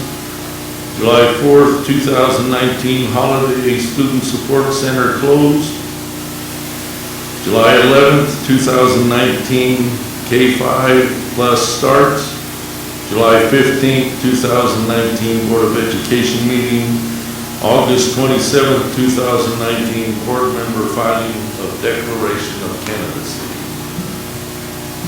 We will move now to item number 6, new business. Any? Reading approval of 2019-2020 operating budget. Mr. Shaw, members of the board, as you know, each year we go through and prepare budgets for the following school year. This is that time, and so typically in June or We present this information, and some of this information obviously is compiled and worked on for several months, maybe 6 months at least, also with a subcommittee of the board. And so I'd like to have Giovanna Hanks come up, and we will go through the budget. I know that we've already approved some items. As you know, we approved pay raises and those types of things earlier, so we get that done before the school year ended. And this is the remaining part of the budget. And I'll have Giovanna give a quick report over it, and please ask questions and dig down as far as you need to. Thank you. Mr. Shaw, members of the board, superintendent, members of the audience. I say this every year, although I'm the one presenting to you. This is truly a collaborative effort. I work closely with all of my colleagues to make sure that we have a comprehensive budget each year. I will tell you that the way that we do budget at Gallup McKinley County Schools is a little bit different than most other school districts. The finance office typically has a large amount of control over how budgets are set up within school districts. I kind of believe in the inverse, that the individuals who actually have the knowledge in those content areas and will be running those programs should be giving the most amount of input as to how those funds are spent. So we actually utilize a model called database budgeting. And what database budgeting does is that each department, principal, assistant superintendent, program manager will actually implement a budget based upon the data that they have on the students and their performance and what the needs are in order to actually facilitate that program. And then they feed that information back to me in a template that we've created, and then I try to make it all fit into the budget. It's a little bit messy, and it does take time. It takes lots of forethought. It takes lots of effort from many individuals inside and outside of this building, but I think we have a very good guide to make sure that we are in alignment with our strategic plan and that we are doing what we set out to do, which is to provide a very quality education to every one of our students. So this budget is actually, this presentation, and I hope you all received your green binder, is set up into 5 distinct sections: the executive summary, revenues and expenditures, long-term debt, which I'm presenting in a little different method this year, just because I think the raw data doesn't really speak to the story of Gallup McKinley County Schools. The uniform chart of accounts, which has the detailed budget entry for each one of the funds, and then also the Elevate 2022, which of course is the basis for all of our planning. In the executive summary, I am definitively not going to read this in detail to you. There are some items I would like to highlight. The unit value this year went up substantially. The reason for that is twofold. First, more money was actually put into public school funding, specifically in the area of at-risk students. That index changed the funding substantially. But also, the state made some changes to units that are generated. Essentially, how they determine a unit value is they take the total pot of money, the total number of units, and then divide out the units by the amount of money, and that creates a unit value. And so the way that they increase that unit value is actually lowering the number of units statewide. And they did that by changing the funding formula. And in some areas, we have already lost funds, and we will continue to lose funds as we move forward in implementation of those changes. Many of these things you are already familiar with, such as the changes in just the salary increases. Of course, benefits have gone up. They go up almost every year.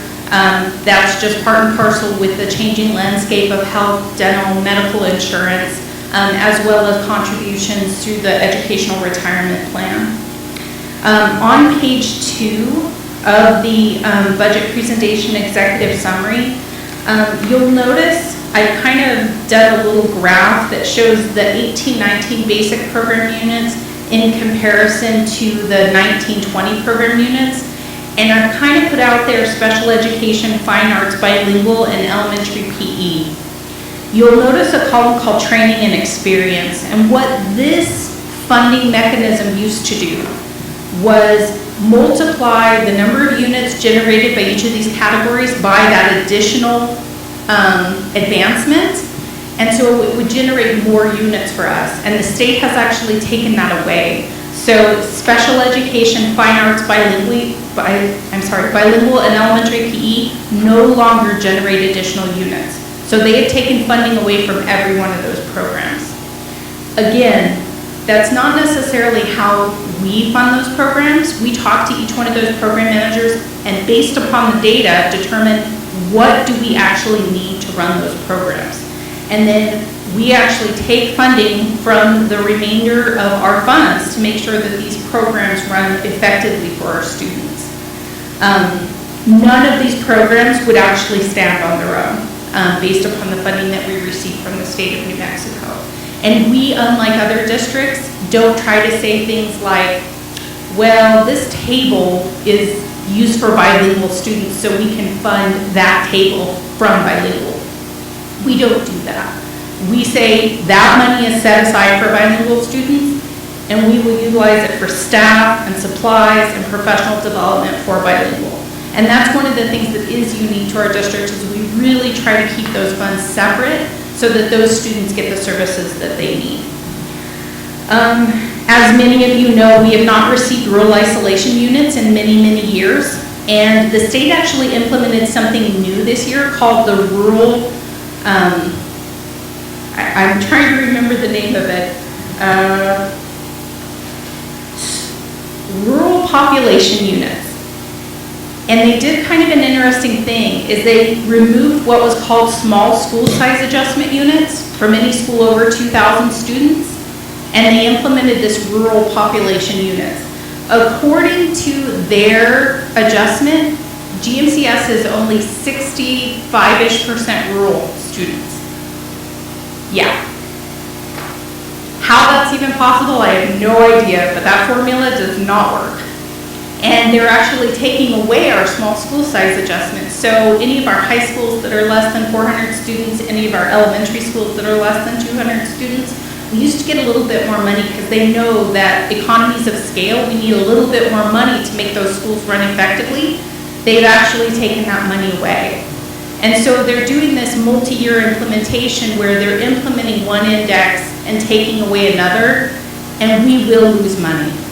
And so we know that, we've projected that out for a multitude of years, and we will continue to make sure that we make changes along the way to ensure that our students continue to get a quality education.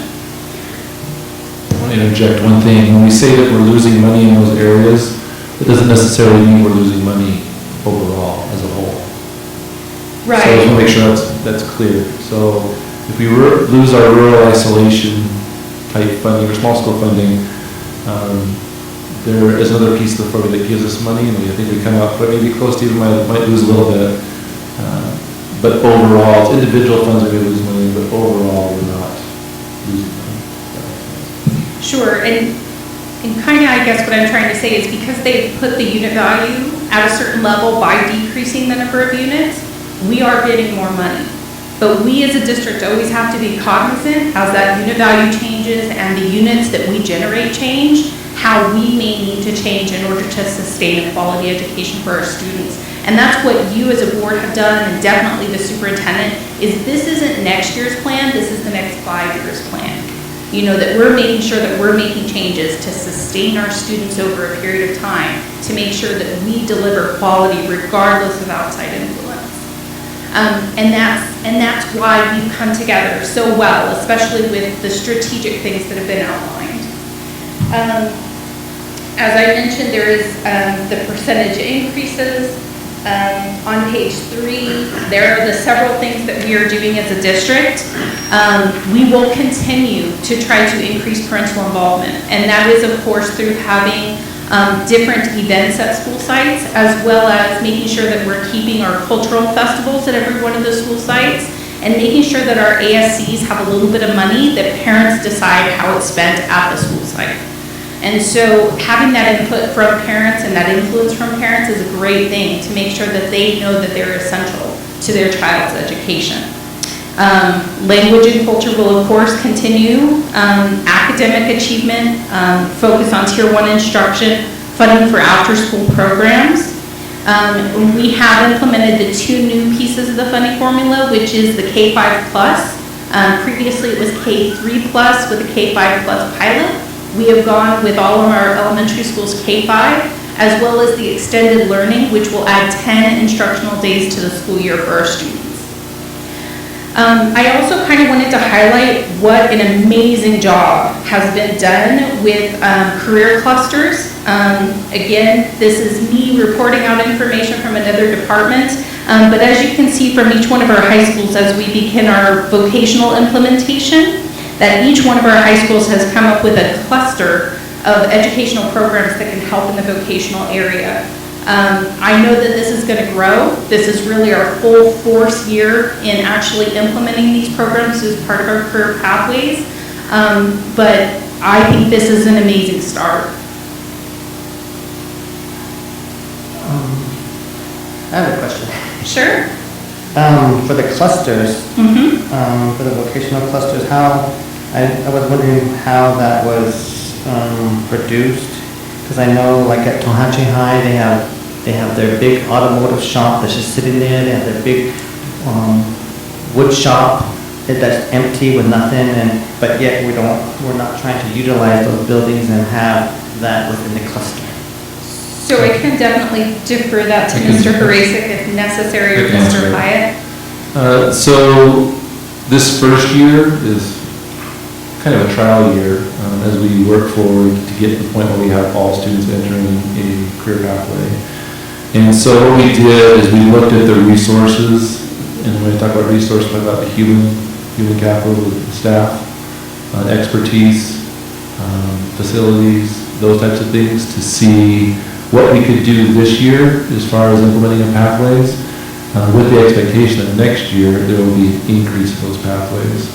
And so if I have a teacher that teaches welding, we have a welding shop, we have also an auto day, but I don't have a teacher that does auto, or I have 2 teachers, one that does welding, one that does wood shop, but I don't have one that does auto, then there may not be enough capacity and staff to offer all 3 initially, but we do look at different ways in which we can share staff with different buildings. In the future, this first year, we're a little bit constrained in some areas, but principals are continually looking and being trained on and finding different ways of potentially looking at multi-buildings where they're working together on pathways. So maybe, like I said before, in other meetings, Navajo or maybe whatever comes over to Tahatchee for auto day or auto shop, and then those students go somewhere else for whatever that other facility could house. And so, yeah, it is a little bit complex. We did leave it up to, we have oversight over it, but we gave it to the discretion of that staff to figure out what could they pull off this year. And most of them exceeded what we asked them to. They did more pathways than we would ask them to do, or I asked them to do. And so, again, it's kind of a trial year. But it came from the school side. They decided what pathways they could do. And we're working collaboratively as a team.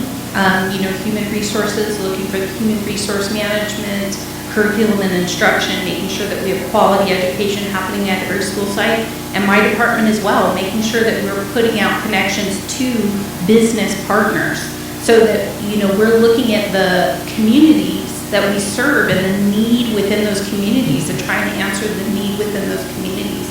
Because our goal is to make sure that all of our students go into not a minimum wage job, but a living wage job or more.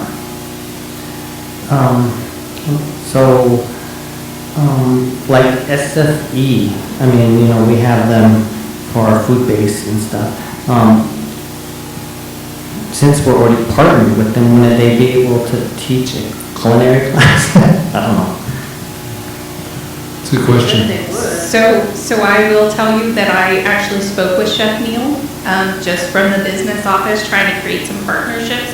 They're actually very interested in working with us on that, as well as providing some financial resources from their company to help our students. become more proficient. They're very interested in helping, especially our special needs students.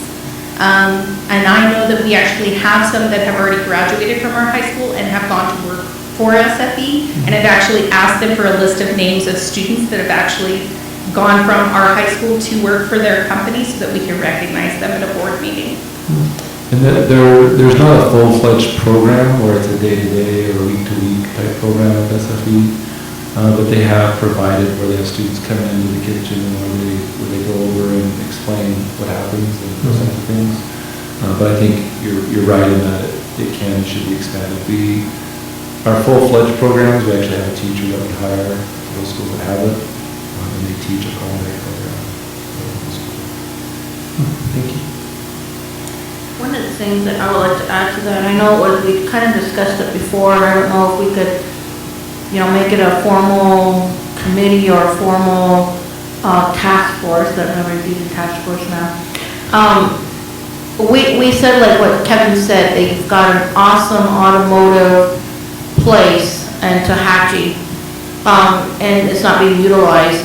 If there are that means in some time in our future to where we can buzz students, even from here, from Gallup, from the surrounding schools, to go to that one place to take classes, that would be great. And I know we talked about Crown Point having a wonderful welding facility, again, that's not being utilized.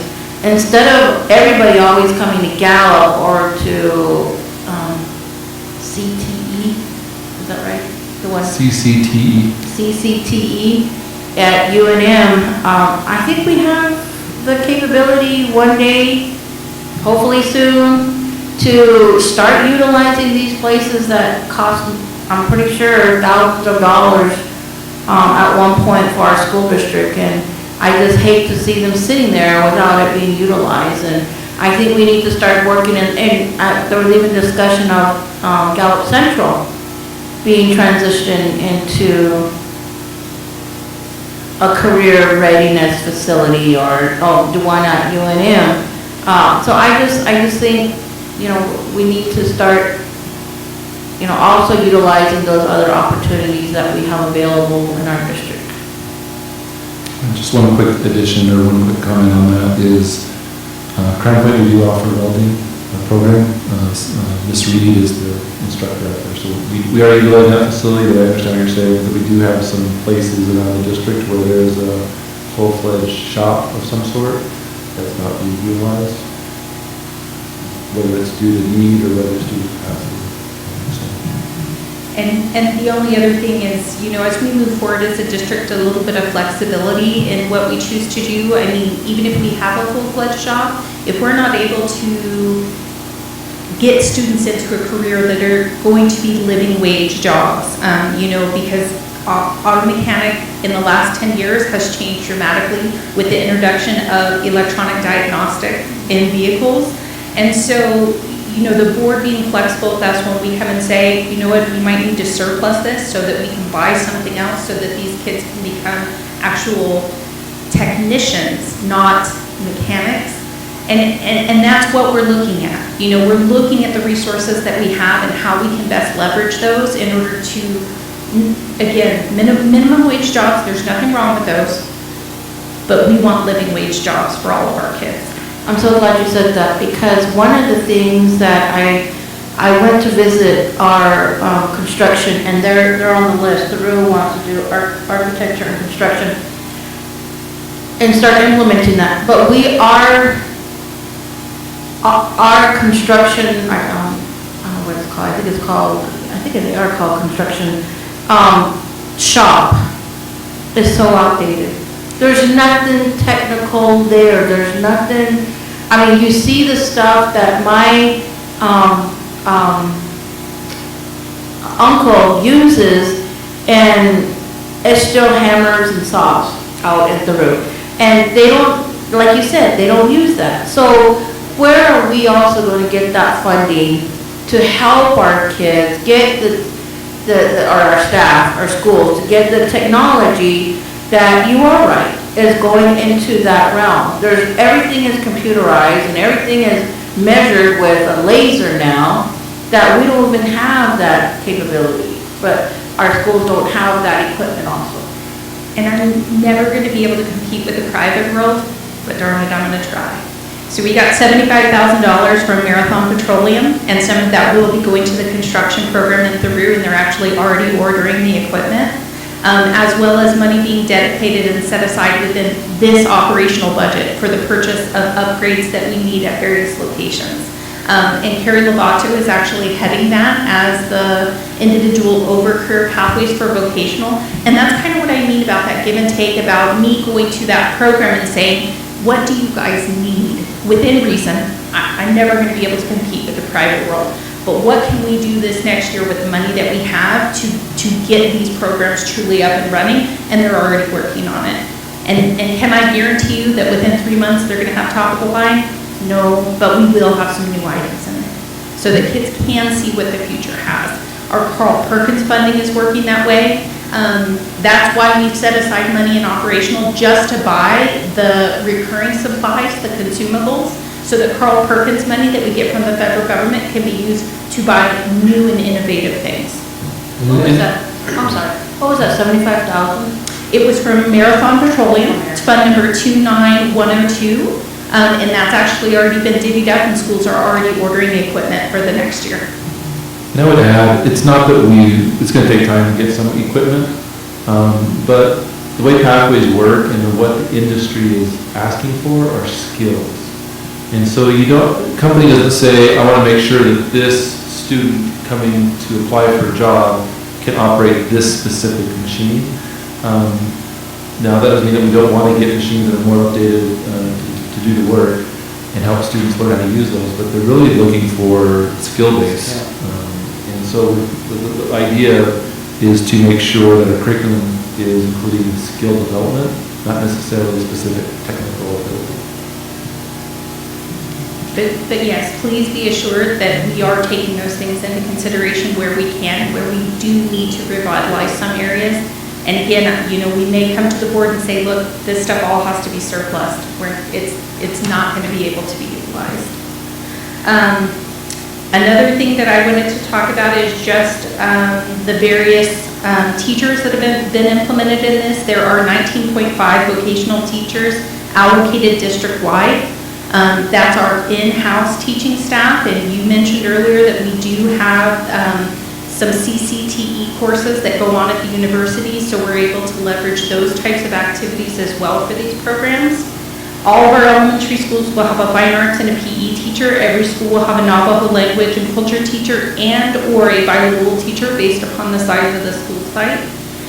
Special education staffing is determined by the special education coordinator in collaboration with the Human Resources Department. And the district has budgeted an additional 14 social workers in an effort to reach out to our students who are at risk. No, six social workers. So we have a total of 14, but we added 6. Sure. So there were some decreases to the site-based allocations, but those were for 2 different initiatives. We are going to supply every single student and every single teacher, regardless of their content area, with supplies for next year. I believe that while I was gone, you guys actually approved the bid that went out for the individual school supplies. They're a little bit different from last year. We surveyed, saw some need for improvement. We requested improvements. And those have already started coming in, so we will definitely have them before kids come back to school. Also, I'm not going to ask principals to manage their custodial supply. That will actually be done here at the central office, so that's just another kind of fixed cost that's off principals' plates so that they can focus on direct instruction. If I could add one thing, you may be hitting it, if I'm missing it, I apologize. But we are going to, I just want to make sure the board's aware of this, is that we have been allocating $2 million to all the school sites, a significant amount the last few years. And we have started to see things being purchased that are, we would say, are not appropriate. So we are pulling $2 million to a large extent back. And we're going to go school site by school site and look and assess the school, see what they need, so that So the funds are being utilized more effectively for the students. So if the school wants to buy a tractor, we need computers, we're gonna make sure they buy computers rather than a tractor, for example. And so I just wanna make sure you're aware of that we are gonna look at some specific needs across, or actually all specific needs across the district, and put those in orders that we purchase those for the school. I have a question. I was talking to one of our bus drivers that retired, and so he felt safe enough to come talk to me after he retired. He was like, I'm gonna give you my complaint list right now. I didn't want to get in trouble when I was still working for the school district. But now because it deals with supplies, he was saying that even a broom for his bus, he bought at Family Dollar. Because every time he asks for a broom, he doesn't get it. And they give me, he says they give me stuff out of the Gallup bus barn. And he does the same thing with disinfectant, the same thing with glass cleaners, or window cleaners, and even rags. He goes, I need supplies. I like my bus clean, especially in the winter when sickness are around. He goes, I get those Clorox wipe and wipe my seats down. I don't know how other bus drivers do it, he says, but I don't get supplies. So I don't know if that's built into their anywhere transportation wise. I don't know if any, and Tim can definitely answer this. I don't know if, let me put it this way, there is no reason that an employee should be doing that, and I'm not sure how that's occurring. Yeah, we should be supplying those things, and so I'm gonna have to check with the transportation department. There is money that they get from the state that is allocated to them, and so I would have to look to see if they allocate those types of things to drivers. But you're exactly right, they should not have to purchase those. Those are some of our... He said he got one, I don't know, I can just imagine it. It's like a disinfectant bottle, it has a white label, but half of it was rusted off, the label was all rusty. And he was like, this is what I got from the transportation office. And I'm just like, I don't want my school districts to get, you guys know me, I want them to get the good stuff too. And not just the stuff that's been sitting on the shelf since the 70s. I will make sure, if you could get us the name of that person, talk to Mr. Bond afterwards, I'd love for Mr. Bond to interview him. Right. If you get the retired review of things, because, yeah, you're right, sometimes people don't speak up, we need them to, so we understand what the issues are. If nobody says anything, we don't know that we... That's what I said to him, I said, you guys are not saying nothing, that's why it's not being addressed. But, of course, he was scared, because he worked for the school. Right. And we will make sure that there's an allocation for those sorts of items. All right, thank you. Yeah, and I will say that our receiving and delivery warehouse, I do an evaluation each year on turnover of inventory to make sure that nothing is sitting on the shelf for more than a year. If things are not flowing out of the warehouse, then we usually discontinue that item through basically attrition of the item. We just don't restock it. So I'm sorry that I don't have an answer, but that shouldn't exist. So I would like to get into revenues and expenditures. You'll notice at the bottom of the page there is numbering on the pages because this is kind of a consortium of documents that have been put together. There are some graphs in there that show where projected revenues are coming from for our operational. All of our other programs either come directly from the state or the federal government or a private source. So those all have unique funding sources, but this is where our operational funding comes from. And then our proposed expenditures based upon the function. And so typically what I say is that it's kind of like a bullseye. The higher the number, the further away from the school you get for spending. So of course 1,000 is the classroom.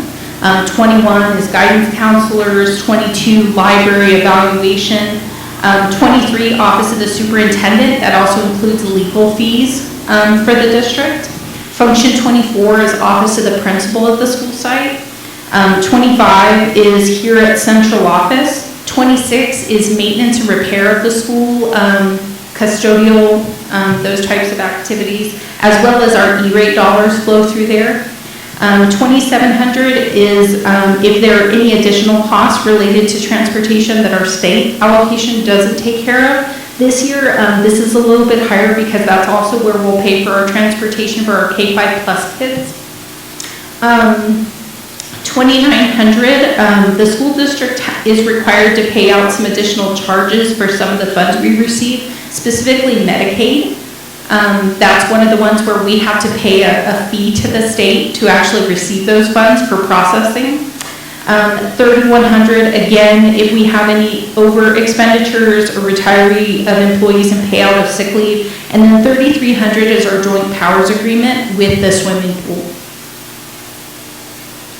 On the next page, there's expenditures by type. So that you'll see salary and benefits are around $70,000. So that amount kind of fluctuates based upon both the human capital that we have as well as what we're contracting out. So I just want to make sure, 89 million with 70%. Yes, $89 million is... So you said 70,000%. Oh, I'm sorry. No, sorry. 70.52%.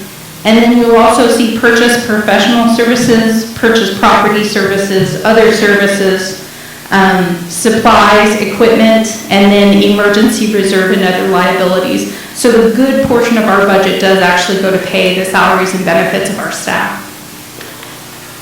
On page 3 and 4, you may need to turn your book, but this is actually a detailed analysis of a year-to-year comparison of how many units are generated by the different categories. And this is where you can kind of see that difference of where we've got, the part in the pink is the part that I would like to talk about, is the school size adjustments units versus the rural population units. And as Mr. Hyatt mentioned, there was only a minor difference between those two, but that's just year 1 of the implementation, so it's a 5-year implementation, so that will actually kind of grow exponentially over the next 5 years. Is that anything for us to be overly concerned about? No, because we'll be fully on top of it, we'll do calculations, we'll make sure we keep it in check, but I do just want the board to note that that was actually a negative impact to our district. As well as the changes with the special education, fine arts, and bilingual units. So if you can imagine that each one of those negatives up there, the 30.1, 38.625, and 26.45, is actually multiplied by $5,000, you can see how much money was lost to each one of those programs.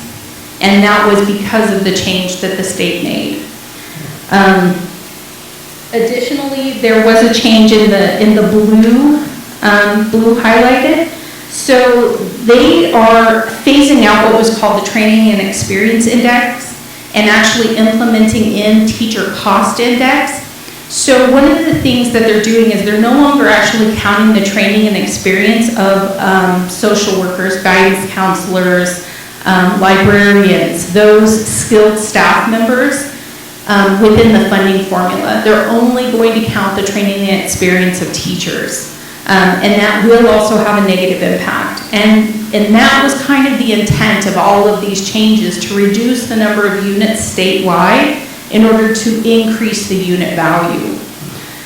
On page 4. So, Giovanna, let me ask. Sure. Maybe I shouldn't wait, but I'm kind of thinking ahead, and like we're supposed to meet with our lobbyists and our legislators and to talk about our future legislative goals. Is there one that we can start thinking about to where we can turn, because I don't think that our legislators know how much of an impact this is going to make, these last changes made, because I don't know, maybe they do, maybe they don't, I don't know, but I don't think they would. So I guess my question is, what kind of legislative goals are we going to look at to help this to benefit us again? And Mr. Hyatt may have a greater direction, but I think that those areas that we have prioritized as a district need to be first and foremost in what we discussed. Cutting bilingual funding is not the way to go. That change is kind of not the way to go. So, you know, we need to be honest about that conversation in providing this type of data to them so that they know this is how it affected us. You know, a district that has students who have these specific needs. And that 55%, that is, I don't know, I mean, maybe they, I don't know where that came from, but those kind of conversations need to happen with them to see how, now the changes are made, this is how financially it's impacted us. If I could address a little bit on that. Sometimes you decide what you want to do legislatively, and sometimes you unfortunately get to the point where you have to sue. So we're in the middle of a lawsuit that is really about this. We had a meeting canceled this week with our attorney. We have one coming out to discuss the impact of what the state did. When on one hand they're saying they're giving you all this money, but then they don't tell you their side of the story. This would have taken all the money away, so that they look as though they're giving hundreds of millions of dollars when they're really not, or they're putting out the money in a way that you can't spend it. And so we're having those conversations, and we'll make sure the judge understands that. And I think that's right now probably the most important thing. And we still have a lot of momentum with Impact 8 and those discussions on capital funding. So those are two ways in which I think we have some leverage with pushing for the things we need financially. Now there's other legislation we can support, but it doesn't seem like legislators want us to fight for legislation, because I had legislators tell me you should just sue. And when they didn't want to hear something, just go sue us. And so they don't want to legislate, they want to litigate. And so that's unfortunate, because it costs dollars to do that, student dollars, that should be going to other things. But that's our legislature as it was in session, so it's unfortunate. Not all of them, but some key people. So our budget has grown, and the reason why is if you look right below the pink, there's an at-risk units where I put in there an increase from a multiplier of 0.13 to 0.25. We increased 1,455 units. That's huge, because each one of those units is multiplied by the new unit value, which is over $5,000. And then you look down a little bit further, the extended learning and K-5+, you're going to see some substantial units there as well. And so really when you see the increase on the next page, that's where that's coming from. On the state equalization guarantee, right above the box, you'll see that our SEG, or state equalization guarantee, is actually increasing by $18 million. And that is because of the implementation of the extended school year, K-5+, and the change in the at-risk. The next couple of pages are the SEG calculation in detail. That's pages 5 through 8. 5 through 7, and I'm not going to go through that. The setting of the initial unit value, and then memos that have been put out from the Public Education Department around changes that are actually happening. I do want to emphasize to all of you that we are trying fast and furious to implement things from the Public Education Department, but they have had some substantial changes in state leadership, legislative leadership, changes to the funding formula, changes to Public Education Department leadership. So information is not flowing at a normal pace this year. Things are coming through slowly. I had very good news late last Friday that one of our programs, our state pre-K, we got to add 4 additional schools to that, which is great. That's going to increase 15 to 16 students at each one of those locations that we're getting in at an early age to help them get a jump start in education. However, I didn't get that in time to put it on any of this information. And so what I am going to do on July the 15th is I'm going to come back to you and let you know everything that kind of changes in between this presentation and then, because of the way that information is flowing from the Public Education Department. On page 20, this is a graph that many of you are familiar with. I keep a 40-day student count. Again, our district has been in a very slow decline over many years, and that's for a multitude of reasons.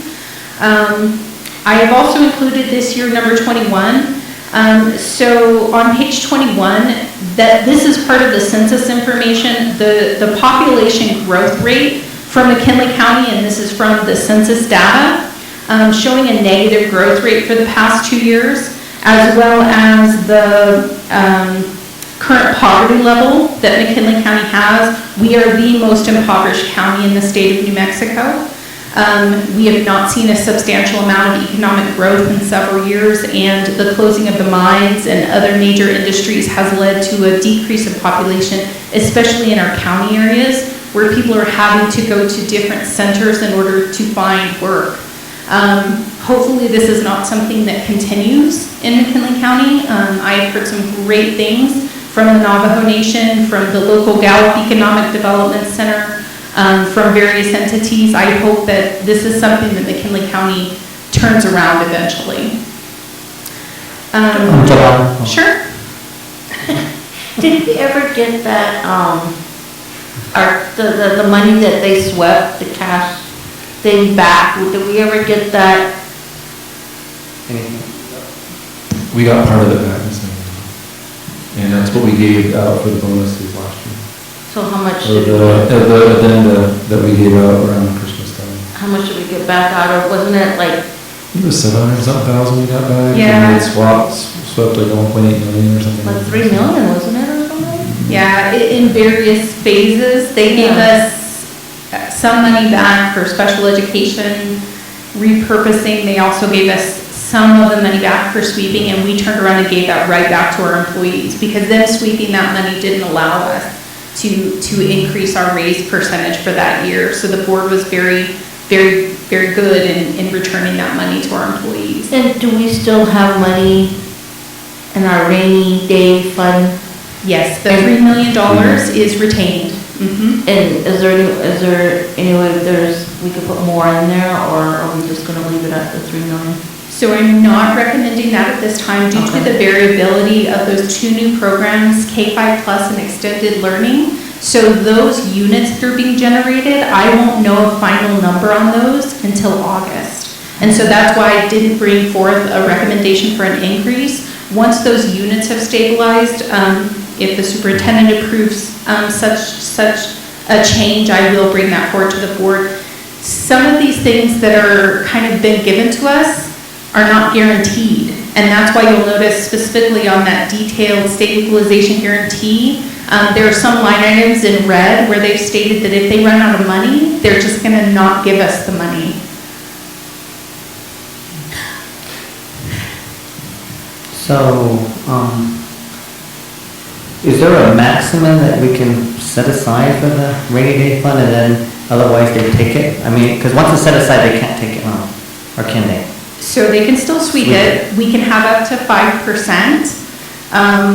The state is not really in a position where they may need to sweep funds from us due to the economic with the oil and gas production. But I think we've had lesson learned. I think we will definitely do everything in our power to make sure that there is not money that is available for them to take from us. Just, I hate to throw this out in the middle, but I'll forget. Could you make sure you let the feds know that they swept impact $8 from us? I forgot to mention that. So Sure. We're in contact with the feds regarding funding because of what they're doing to us financially as a state, and so I just want to make sure I get that out to you. We're laying it all out on the table for the feds. So the state of New Mexico has not been certified as equalized by the Impact Aid Office. Typically that comes in March. We've been communicating with them since January on an ongoing basis about the changes that have been happening. And so what typically happens is PED will submit all the information. The federal government will send out a letter and say, you are a potential district that could have an issue with the certification. Do you want to contest? That letter hasn't even come out yet because of all of the issues. And that typically comes out in March. So, you know, I sent another email today, for example, just letting them know different things that are happening because we got a lot of pushback, including, you know, let's litigate and not legislate. We also got this is a federal problem, not a state problem. So we went to the feds. So that's another way to get what you need is feds, lawsuit, legislation, and we do have a good relationship with PED. They've been very helpful in trying to understand what we're going through. My question. Sure. Okay, going back to the 80, 120 day count, I did see a decrease in that. Was that due to just loss of students or just students that didn't show up to school that day? No. During that period? Overall, we have been in a decline. For student enrollment, it's not substantial, I would say. There's also an effect that kind of happens that I call bubbles. So we may have a period of time where we have lots of growth rate, lots of births, and so you'll see these kind of bubbles work their way through the system. So we kind of look at that year to year to see, did we, for example, is there a substantial change in, grade 7? And it, it's like 38 students. Well, that could be due to a birth rate year. And so we kind of look at those trends. We look at the census data as it's put out, even though it's only every 10 years, they do put in those interim projections. So we look at those as well to make sure that we're trying to plan and forward project things.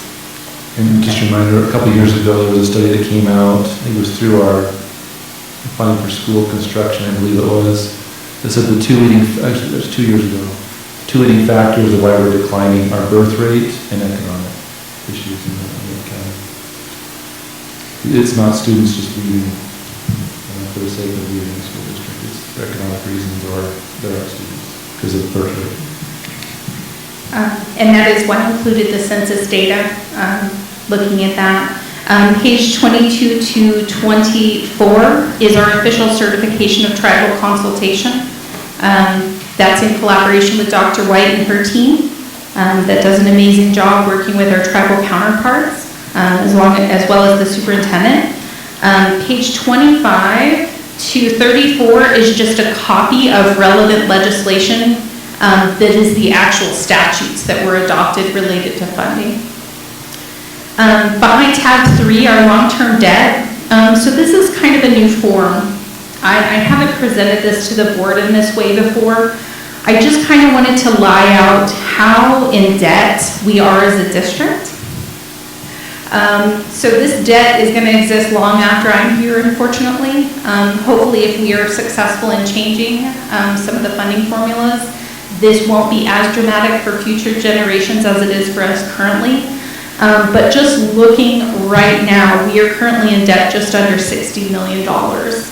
And that's for things that have already been spent. And we will continue to go out for additional bond sales to just make our state matches on the new buildings that we're building with little to no extra. And that's why I kind of put in here FY 20 to 22, just showing that our bond sale in 2020 will be that $5.7 million. In 2021, it's going to be the $5.8 million with targets at Red Rock and Tohatchee High specifically. And then in 2022, we as a district will need to go out back to our voters for another round of general obligation bonds. What's behind this tab is the actual detail of those payments and when they will actually come due. But the reality is our district, our voters, our community has put a lot of support behind Gallup McKinley County Schools in making sure that our kids have appropriate school buildings. But this has to change, and I know the board knows this, but I just want you guys to have detailed information so that as you guys get questions asked to you, this is not something you have to come to me for. Here's the data. You're more than welcome to share it because I just don't think people know how much we've put into making sure that we have a quality education for our students. And it's not that way around the rest of the state. Behind tab 4 is actually the Uniform Chart of Accounts and what I've labeled OBMS, which is the state's operating budget management system. So for operational, I've actually detailed out what each one of these line items and the dollar amount that we've put behind them will be for. There were additional funds that were allocated through the state equalization guarantee for instructional materials, but there was little to no guidance on how to actually put that forward.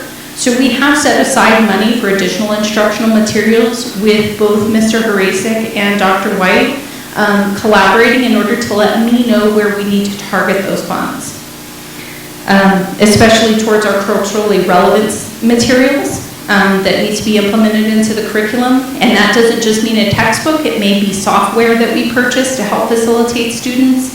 The resources that are online and through these companies can be amazing things. So that is a detail out by function.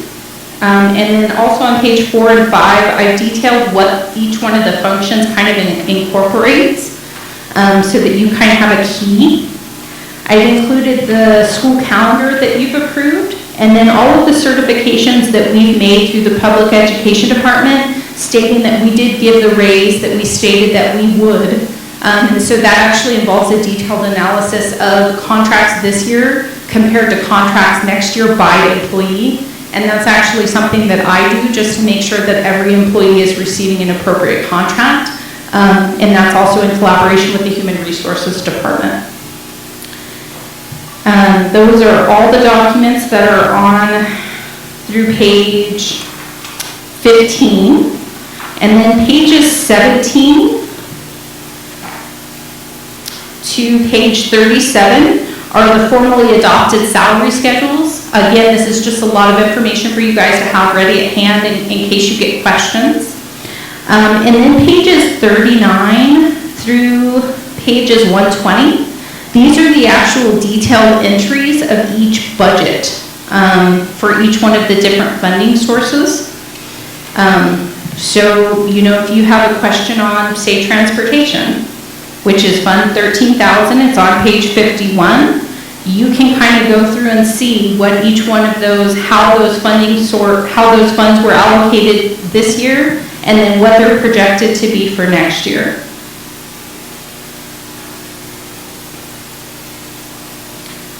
I know that this is a lot of detail.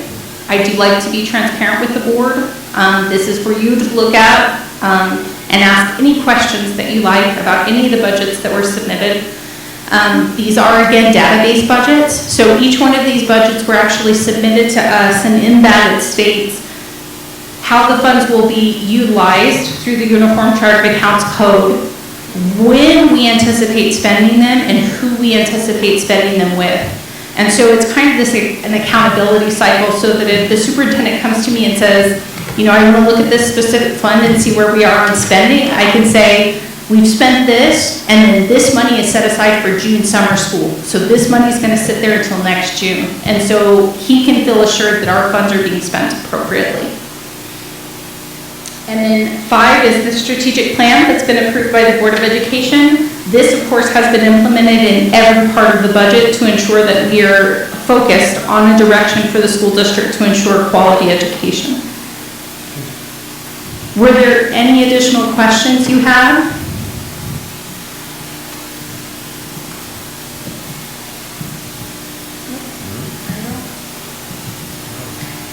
Again, I know that I'm the one who presents this, but I honestly could not do it without the amazing people that I work with. They are a team of dedicated individuals who believe in the kids of McKinley County. Thank you for your presentation. You know, you did such a great job. We have no questions. You answered them. Mr. Shaw, I know it's a joint effort and a team effort, but Giovanni, you have a lot of knowledge, and we just thank you. We really appreciate you and the amazing work that you and your staff do on this budget. And you know, you're always transparent. Anytime we have a question, you're there. And I just think that, you know, we're very blessed to have you, and you know, we need to continue to show our appreciation. And I think just tonight, you know, verbally, I would really like to say thank you very much for all you do for our children, keeping, you know, our children's money safe, you know. And I know you always cross your T's and dot your I's when it comes to the money. And I'm very thankful that they are in trustworthy hands with you and your staff. So thank you very much for that. Thank you.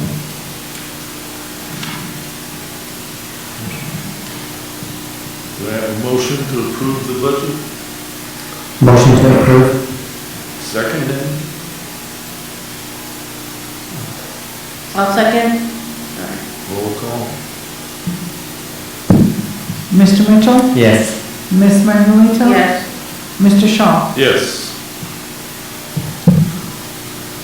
Item B under new business, approval of the written inventory report as required by New Mexico AC 2.201.16-action.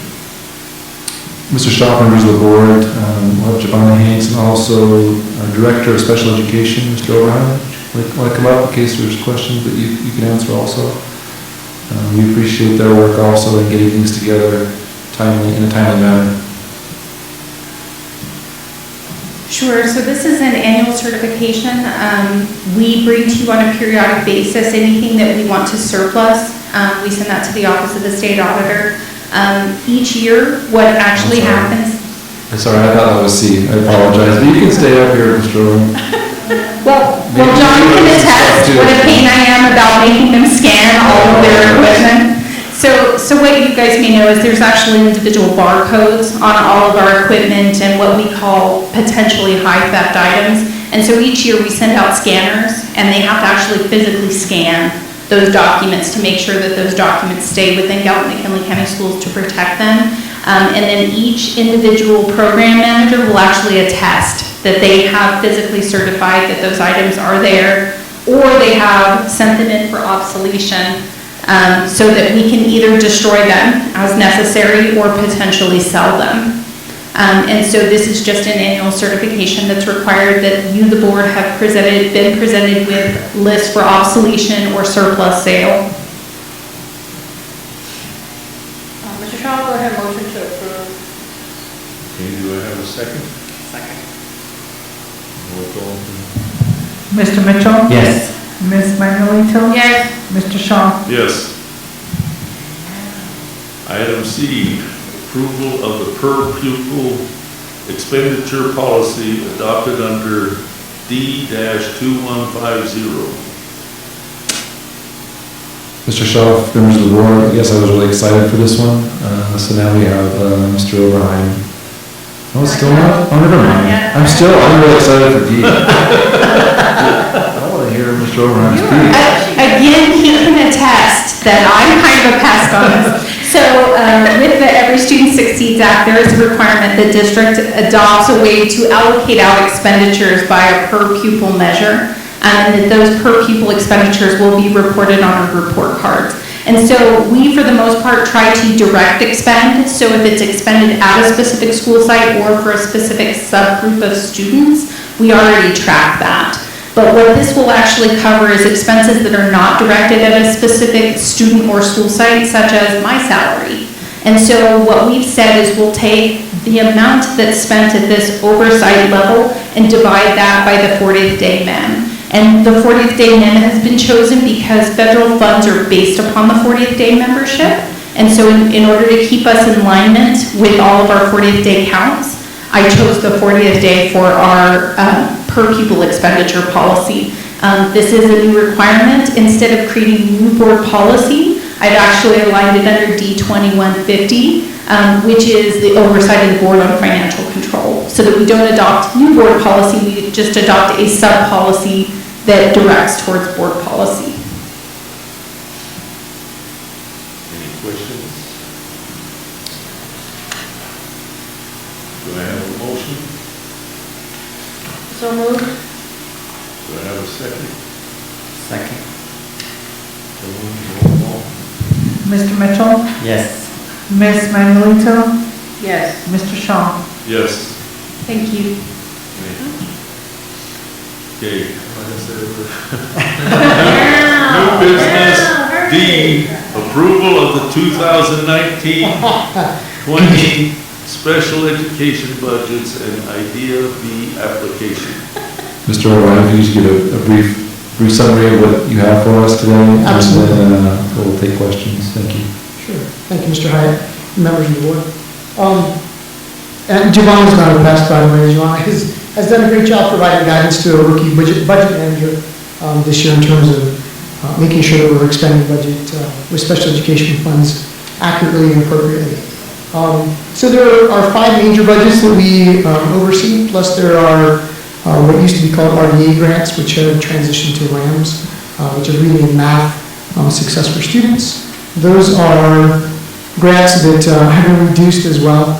There are 5 schools in the district, elementary schools, that access those, which aren't included in your packet, but those just recently were provided to those schools within the last week. So we cover Idea B, which is the largest budget involving special education for this year. The total amount that includes carryover money is $5,185,495 and some change.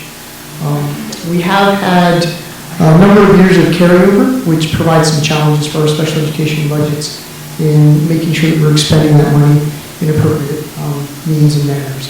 One of the biggest challenges is that we continue with maintenance of effort, which ensures that the district provides students with all that they need from the operational budget prior to special education budgets being accessed for supplemental materials and do you guys need an extra copy? Did that help?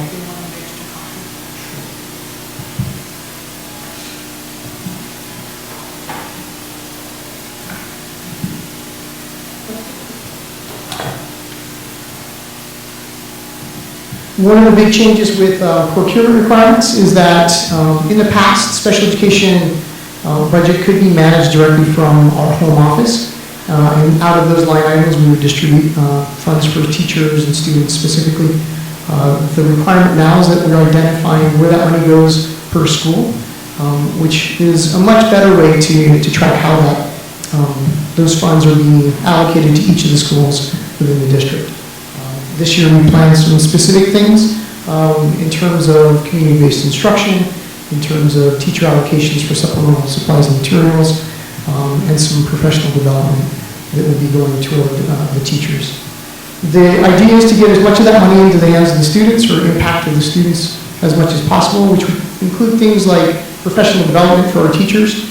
Unfortunately, we do have a shortage, a national shortage of special education teachers, and we have a higher turnover rate within this district. So we're kind of in a constant cycle of training and retraining teachers to ensure that we're meeting compliance measures, to make sure that we're meeting best practices in terms of instructional supports and direct instruction to students. So a lot of the money has been allocated for those purposes to ensure that we're providing the best type of instruction for our student populations that qualify for special education services as much as we possibly can. We have had a dramatic increase in Medicaid funds. That's a direct result in our ability to track our related service providers' contact time with students and the way that we are billing the state for reimbursement there. As Giovanna stated earlier, we do pay fees off the top in association with that management system, but we partner with Health and Human Services, with the state, as well as Medicaid itself, in making sure that we're recouping some of those funds. The hope is that they start to lighten some of the restrictions on some of these budgets in terms of how we want to allocate things. We made an attempt this year to provide some support to the transportation department in expanding the number of buses that are handicap accessible. It would be wheelchair accessible with lifts and a variety of things. One of the things that we've noticed is that we have a large number of special education students that have long bus rides to and from school. And we want to try to reduce those with providing some additional support there. Unfortunately, the State Director of Special Education felt that that was supplanting in terms of the use of those budgets, and that it's more of an ADA compliant issue rather than a special education IDEA issue. So we're going to revisit that with the State Director and see what direction we can go to provide some additional supports in those areas. There's a large percentage of the budget that is dedicated to Tier 3 interventions. Those would be specific interventions for students that have identified IEPs. The areas that we are targeting are reading, mathematics, and low incidence disabilities, which would be our severe and profound population, our severe disabled students. There are 3 major programs that we utilize: Lexia Reading, Symphony Math, and Unique, which is specific to developing life skills and daily living skills for students with those needs. The push began 3 years ago for those programs, and we've expanded and are continuing to increase those. The other area that we're hitting hard is in discipline and classroom management, and Mr. Mitchell had stated that there's some concerns around classroom management. We're trying to provide support to a larger percentage of teachers with the hope that the support we give special education providers eventually bleeds into general education environments as well. Conscious discipline is an area that we are supporting, and that's Becky Bailey's model for the way that we respond to human beings, not just children, but also adults as well. We have dedicated some time to purchasing a module for parents specifically, and that will be a big portion of our parent academy and outreach next year, is providing them with some pragmatic information. Rather than just kind of sitting and lecturing and telling them why we do the things we do, we want to give them some tools to be able to take home to their households, as well as bridging that gap between school and home. So those are the large initiatives that we're providing. Any questions? Mr. Shaw, I do, please. I know a few years ago we had, and I'm trying to go through all this with no glasses, so. I know one of the things that we had an issue on was carryover funds in the past year. Do we have any carryovers this year? We did. I started the school year, the 2018-19 school year with a large amount of carryover. And that carryover, correct me if I'm wrong, are we on our 4th year or 5th year? So we're running into the 4th year of carryover. So there was a significant carryover amount. We started the year with approximately $6.5 million. By the end of May, we've expended roughly around $3.5 million. The big challenge with that carryover is that it continues to accumulate. And just with the restrictions on the budgets, there's some difficulty in ensuring that we're expending that money in a responsible and meaningful way. We really could go out and buy every kid, a laptop device or all those things, but we have to be careful with making sure we're not supplanting in terms of not offering, students what they would normally get through operational funds as well. But we do have a solid plan. I think that we're in pretty good shape in terms of expending that. The $3.5 million would have exceeded our regular allocation year to year. So and there was a short compressed timeline. I took over as the acting director in, I believe, September. So there were a few months there that we didn't have an active kind of business cycle going, purchasing those kinds of things. If I could add, as you remember, members of the board, that during our audit was the first time that the carryover didn't exceed an amount that caused an audit finding. So we've drastically reduced that carryover. That doesn't mean that we don't want to reduce it more, but just to make sure it's understood that as far as for auditing purposes, we are not in a situation where we get an audit finding because of the amount of carryover, because we've reduced that amount so much. So thank you to the special education department. And if I may plead some kindness, John has tried very hard to get that expended, but for all of our federal program managers who work with funds through the public education department, as I mentioned earlier, they've had some substantial challenges. We just got final allocation letters and carryover letters last week for all of our federal funds. So, for example, Title I, that we thought we had well in hand to spend down pretty much to zero, just got a boost of $2.2 million a week ago. Part of that has to do with the transition of It is, yes. But they were already having troubles, and so, there's a honeymoon year. So I'm going to beg a little bit of kindness for all of our federal program managers who I will back and say that they are running 100 miles an hour trying to do a good job. This year has been rough. So what do you think our carryover will be this year? 2.5. It's a little over $2 million. And that is down, and John has done an amazing job. Like I said, especially with Title I, I felt so poorly for that team. They were confident that they were going to be very close to zero by the end of this year. And last week, they got handed $2.2 million. Okay, thank you. Our basic allocation for this year is 2.790487. The carryover is 2.395008. So, with that said, is there a time frame that needs to be spent then, the 2 million? What is the time frame on that? The goal is to have at least everything encumbered by December 31st. There are some things just historically that we won't pay renewals until February and March. That's part and parcel to some of the past years in the way that the budget was frozen. I believe was it last year or 2 years ago, that we didn't get approval for the budget well until like October, November, which compressed the timeline, so that director didn't have an opportunity to really expend funds in a meaningful way, just because the process is so slow.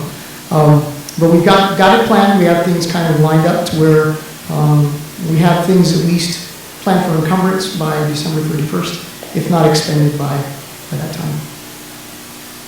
So I'm going to have John cover his ears. Legally, it's 27 months, what we have.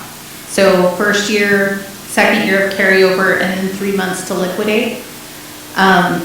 So as long as we spend at least the amount that has been given to us within that 27 months, we don't lose any money. But we want to spend it faster. We want that money in kids' hands. And like I said, with the database budgeting, I'm not sure if John gave you actually a copy of this, how it's laid out, this form right here. This is what's required of everyone to submit a budget to me, so that I know they have a comprehensive plan of what we're doing, when we're doing it, and how we're doing it. And it is a different form of budgeting. Not many people utilize this. It is a little rough. John probably won't complain about me to my face, but I'm sure they all complain behind my back, but this is what's best for kids. It's messy, it takes time, it takes a lot of effort, but it is what's best for our kids. So I just looked at the one that Mike had or Joan had, but we don't have what you're talking about. The other thing I wanted to ask, and I don't need to see it because I think those were my questions on the budget, but one of the things that I hear a lot in my community, and as a what's your title, director? Director? Right. Have you gone out to really monitor or observe some of the IEP meetings that are happening out there? Because that's a challenge for me, as I get a lot of concerns from my community that there are times when these IEP meetings are happening and then a signature page goes out to the parents, and then the parents are, okay, you gotta sign this, and they're not at the table. So I just want to know if you do a lot of your monitoring of the staff with IEP meetings, see how they're, and unannounced, I think is the best, because if you're announcing, of course they're gonna pull out the staff, and the parents will be there, and those, so that's my first question. And also with parents, there's so many parents that do not know. They don't know the process. I took a couple, when I was an IEC member, I went to EPICS training, and I'm so glad I did that because they give you books that parents could have. I'm pulling those books out when they come to the community center, and I'm like, okay, this is what you need to do. You have 60 days, you have 10 days, you have, and I'm going through those books for them. So I don't know, and I know the trainings that happen here at EDC, and I've seen them, I repost them on my Facebook page, but all our parents are not going to come here to EDC. So I don't know if there's any other way we can help our parents on that. And the last thing is the parent trainings and our staff that are the shadows. I don't know what you call them, shadows or the one-on-one. Personal care assistants. Personal care assistants, okay. If they get the necessary training they need, because I hear that they do so much, but because they're one-to-one or personal care assistants, they're not really allowed to leave or go do other things because that student's in school, so they can't do the training that is required. So I don't know how, if they do that in the summer, if they do that before school, just even refreshers for them, because I know how the laws change and different things get implemented. So those are my questions for now. So your first question that addressed the idea of visiting IEP meetings in schools, the answer is yes. For the first half of the year, I shared responsibilities as a program coordinator, which requires me to go to directly to meetings, as well as being the acting director at that time. That's going to continue. I believe in developing a schedule for random visits. There's also going to be a calendar for regularly scheduled visits, so principals are aware that we're coming in as well, but having that contact. We have identified that is a concern for parents in terms of, number one, not having full legal IEP teams at the table.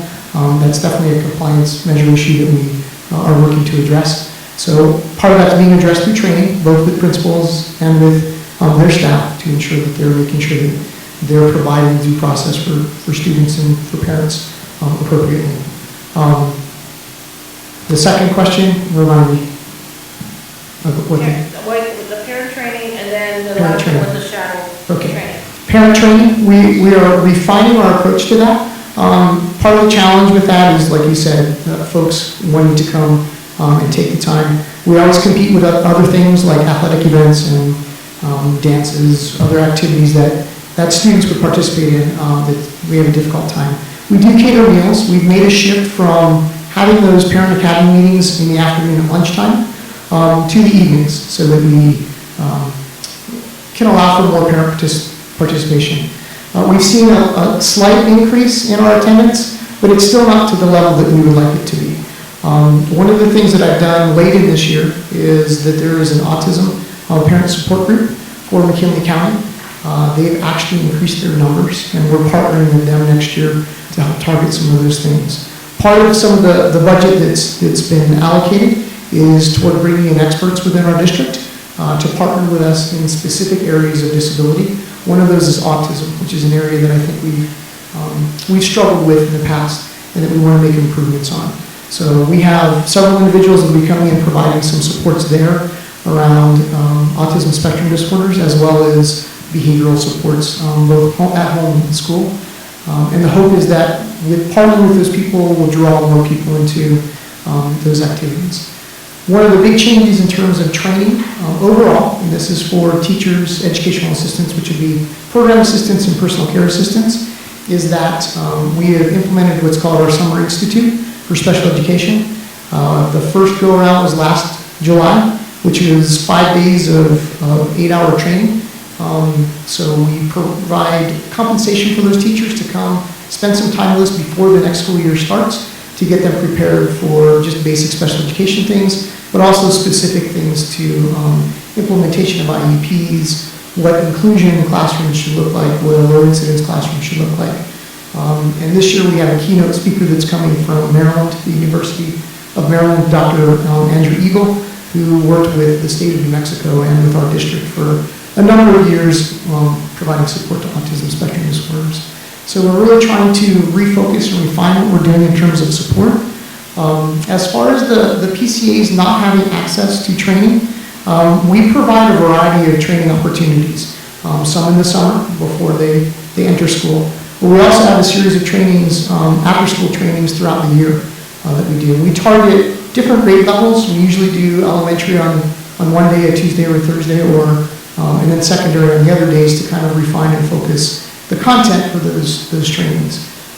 We also provide access for pull-out trainings, for full-day trainings, when we provide guest speakers for different programs. Some of the programs that we provide guest speakers for are the ones that we purchased, like Alexia Reading and Symphony Math, Ames Web, which is a progress monitoring program that we utilize. My On Reading is a district-level initiative as well for special education and unique. So all of those we have.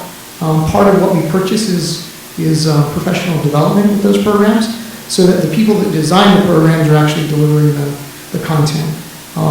The personnel department has been great about partnering with us this year in providing substitutes for those personal care assistants to be able to leave the classroom during that day and attend some of those trainings as needed.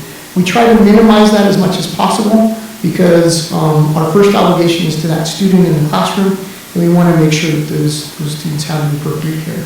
Is Project Search under your budget? Project Search is under our budget. And we're continuing to implement that program? We are, and that has been a bright spot, definitely within our programs. Within the 4 years that we've operated that, we had some bumps and bruises this year with kids dropping out of the program. But every student that has graduated from that program is gainfully employed, including the first class that was there. So they've been able to sustain 4 years of employment. I feel so bad I missed it this year, and I don't know what came up, but I saw it on our Facebook page, and I was like, I can't believe it. I missed that. Well, we love when you're able to participate and be there. But that definitely is a great program. It's growing. We actually have 12 interns lined up for next year, which is the largest class that we've had. So the word's getting out, and it's spreading to the remote communities as well. We have students that are coming from Navajo and Tohatchee again, and Crown Point. So it's definitely something that we eventually would like to see expand. We need to reach capacity and be able to sustain that capacity between 10 and 12 interns a year for a year or two, and then we can look at adding another program with that. So. I don't know if this will, I'm sorry, I don't know if this will be a Mr. Bond question again with buses and transportation, but do all of our students that need special needs buses have them in our district? They do have access. Well, we were just trying to provide support in reducing the length of those bus rides and providing some additional buses to create more routes for them so that the bus rides weren't long. We had one student that was just past Church Rock that had about a 2-hour bus ride at one point in time. But our transportation department is great in working with us and making sure that those students get there. They actually made arrangements and transported that student by Suburban so that it reduced that time. And he was getting to school in an appropriate measure, so it was good. Mr. Overheim, if you would do a parent survey, I'd like to know, for the first question, their experience, some questions around their experience during their IEP this year. I think that would be really informative for us and for your department to find out what's happening from their perspective as far as timeliness, how the meeting was conducted, whether they felt like they had the information they needed, etc. You can work with central office, we can mail it out, or however you want to do it, but it'd be nice to know the location of where those parents have their students, at least, so it's not totally anonymous. And we can target support. But confidential. Okay. Absolutely. Thank you. Thank you. Any other questions? Thank you, guys. Appreciate it. 2 hours of anxiety built up, and Mr. Hyatt's excitement, and it's all. It's downhill from here. Okay, do I have a motion for the approval of the special education budget? I so move to approve the budget. Sorry. Do I have a second? Second. Roll call. Mr. Mitchell? Yes. Ms. Manuelito? Yes. Mr. Shaw? Yes. Under 6E, approval of policy service advisory number 166-EBC emergencies and EBC-RB emergencies.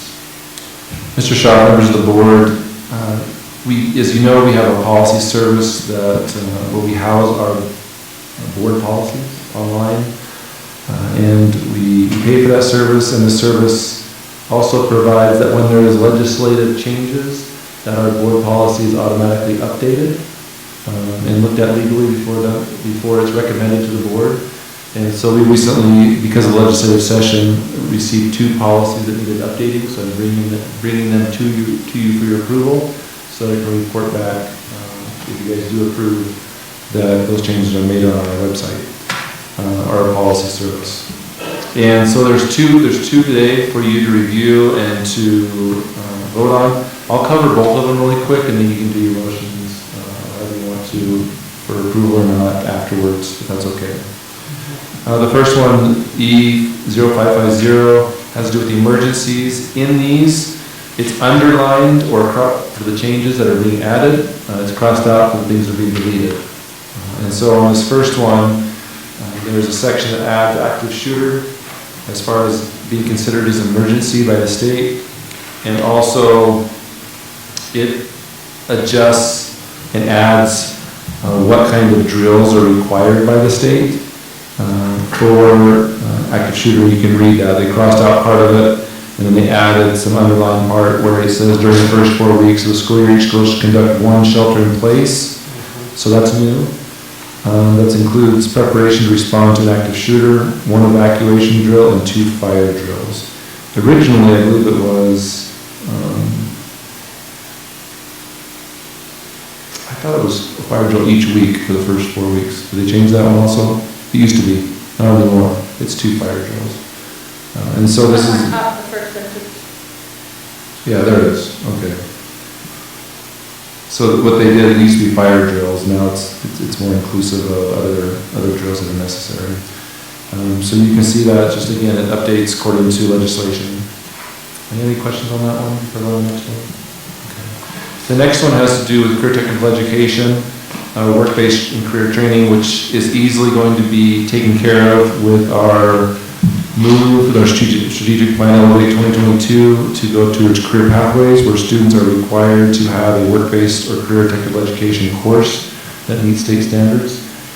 All of our courses for our career pathways are aligned to the state, and so they're not just random courses that we offer that have some name that we decided. These are actually courses that are recognized by the state of Mexico through our STARS reporting. And so that'll easily be taken care of already. We don't have to do anything additional for that particular one. And that was I-7350. Any questions? No.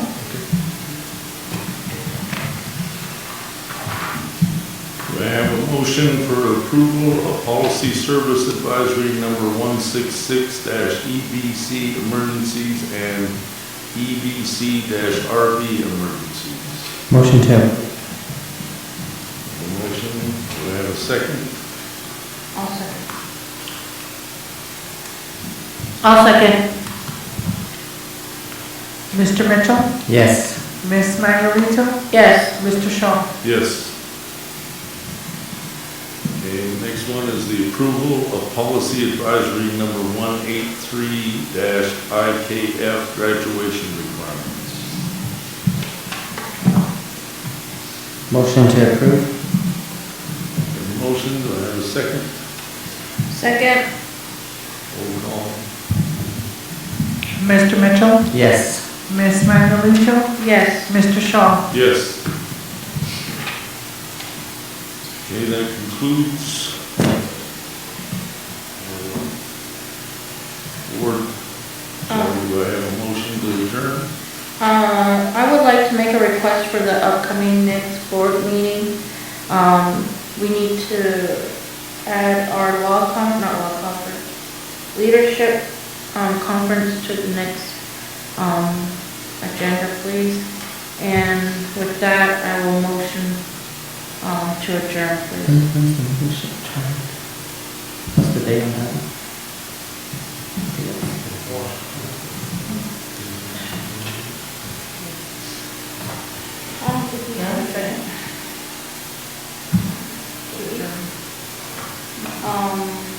July 12th, 13th. Maybe July 15th.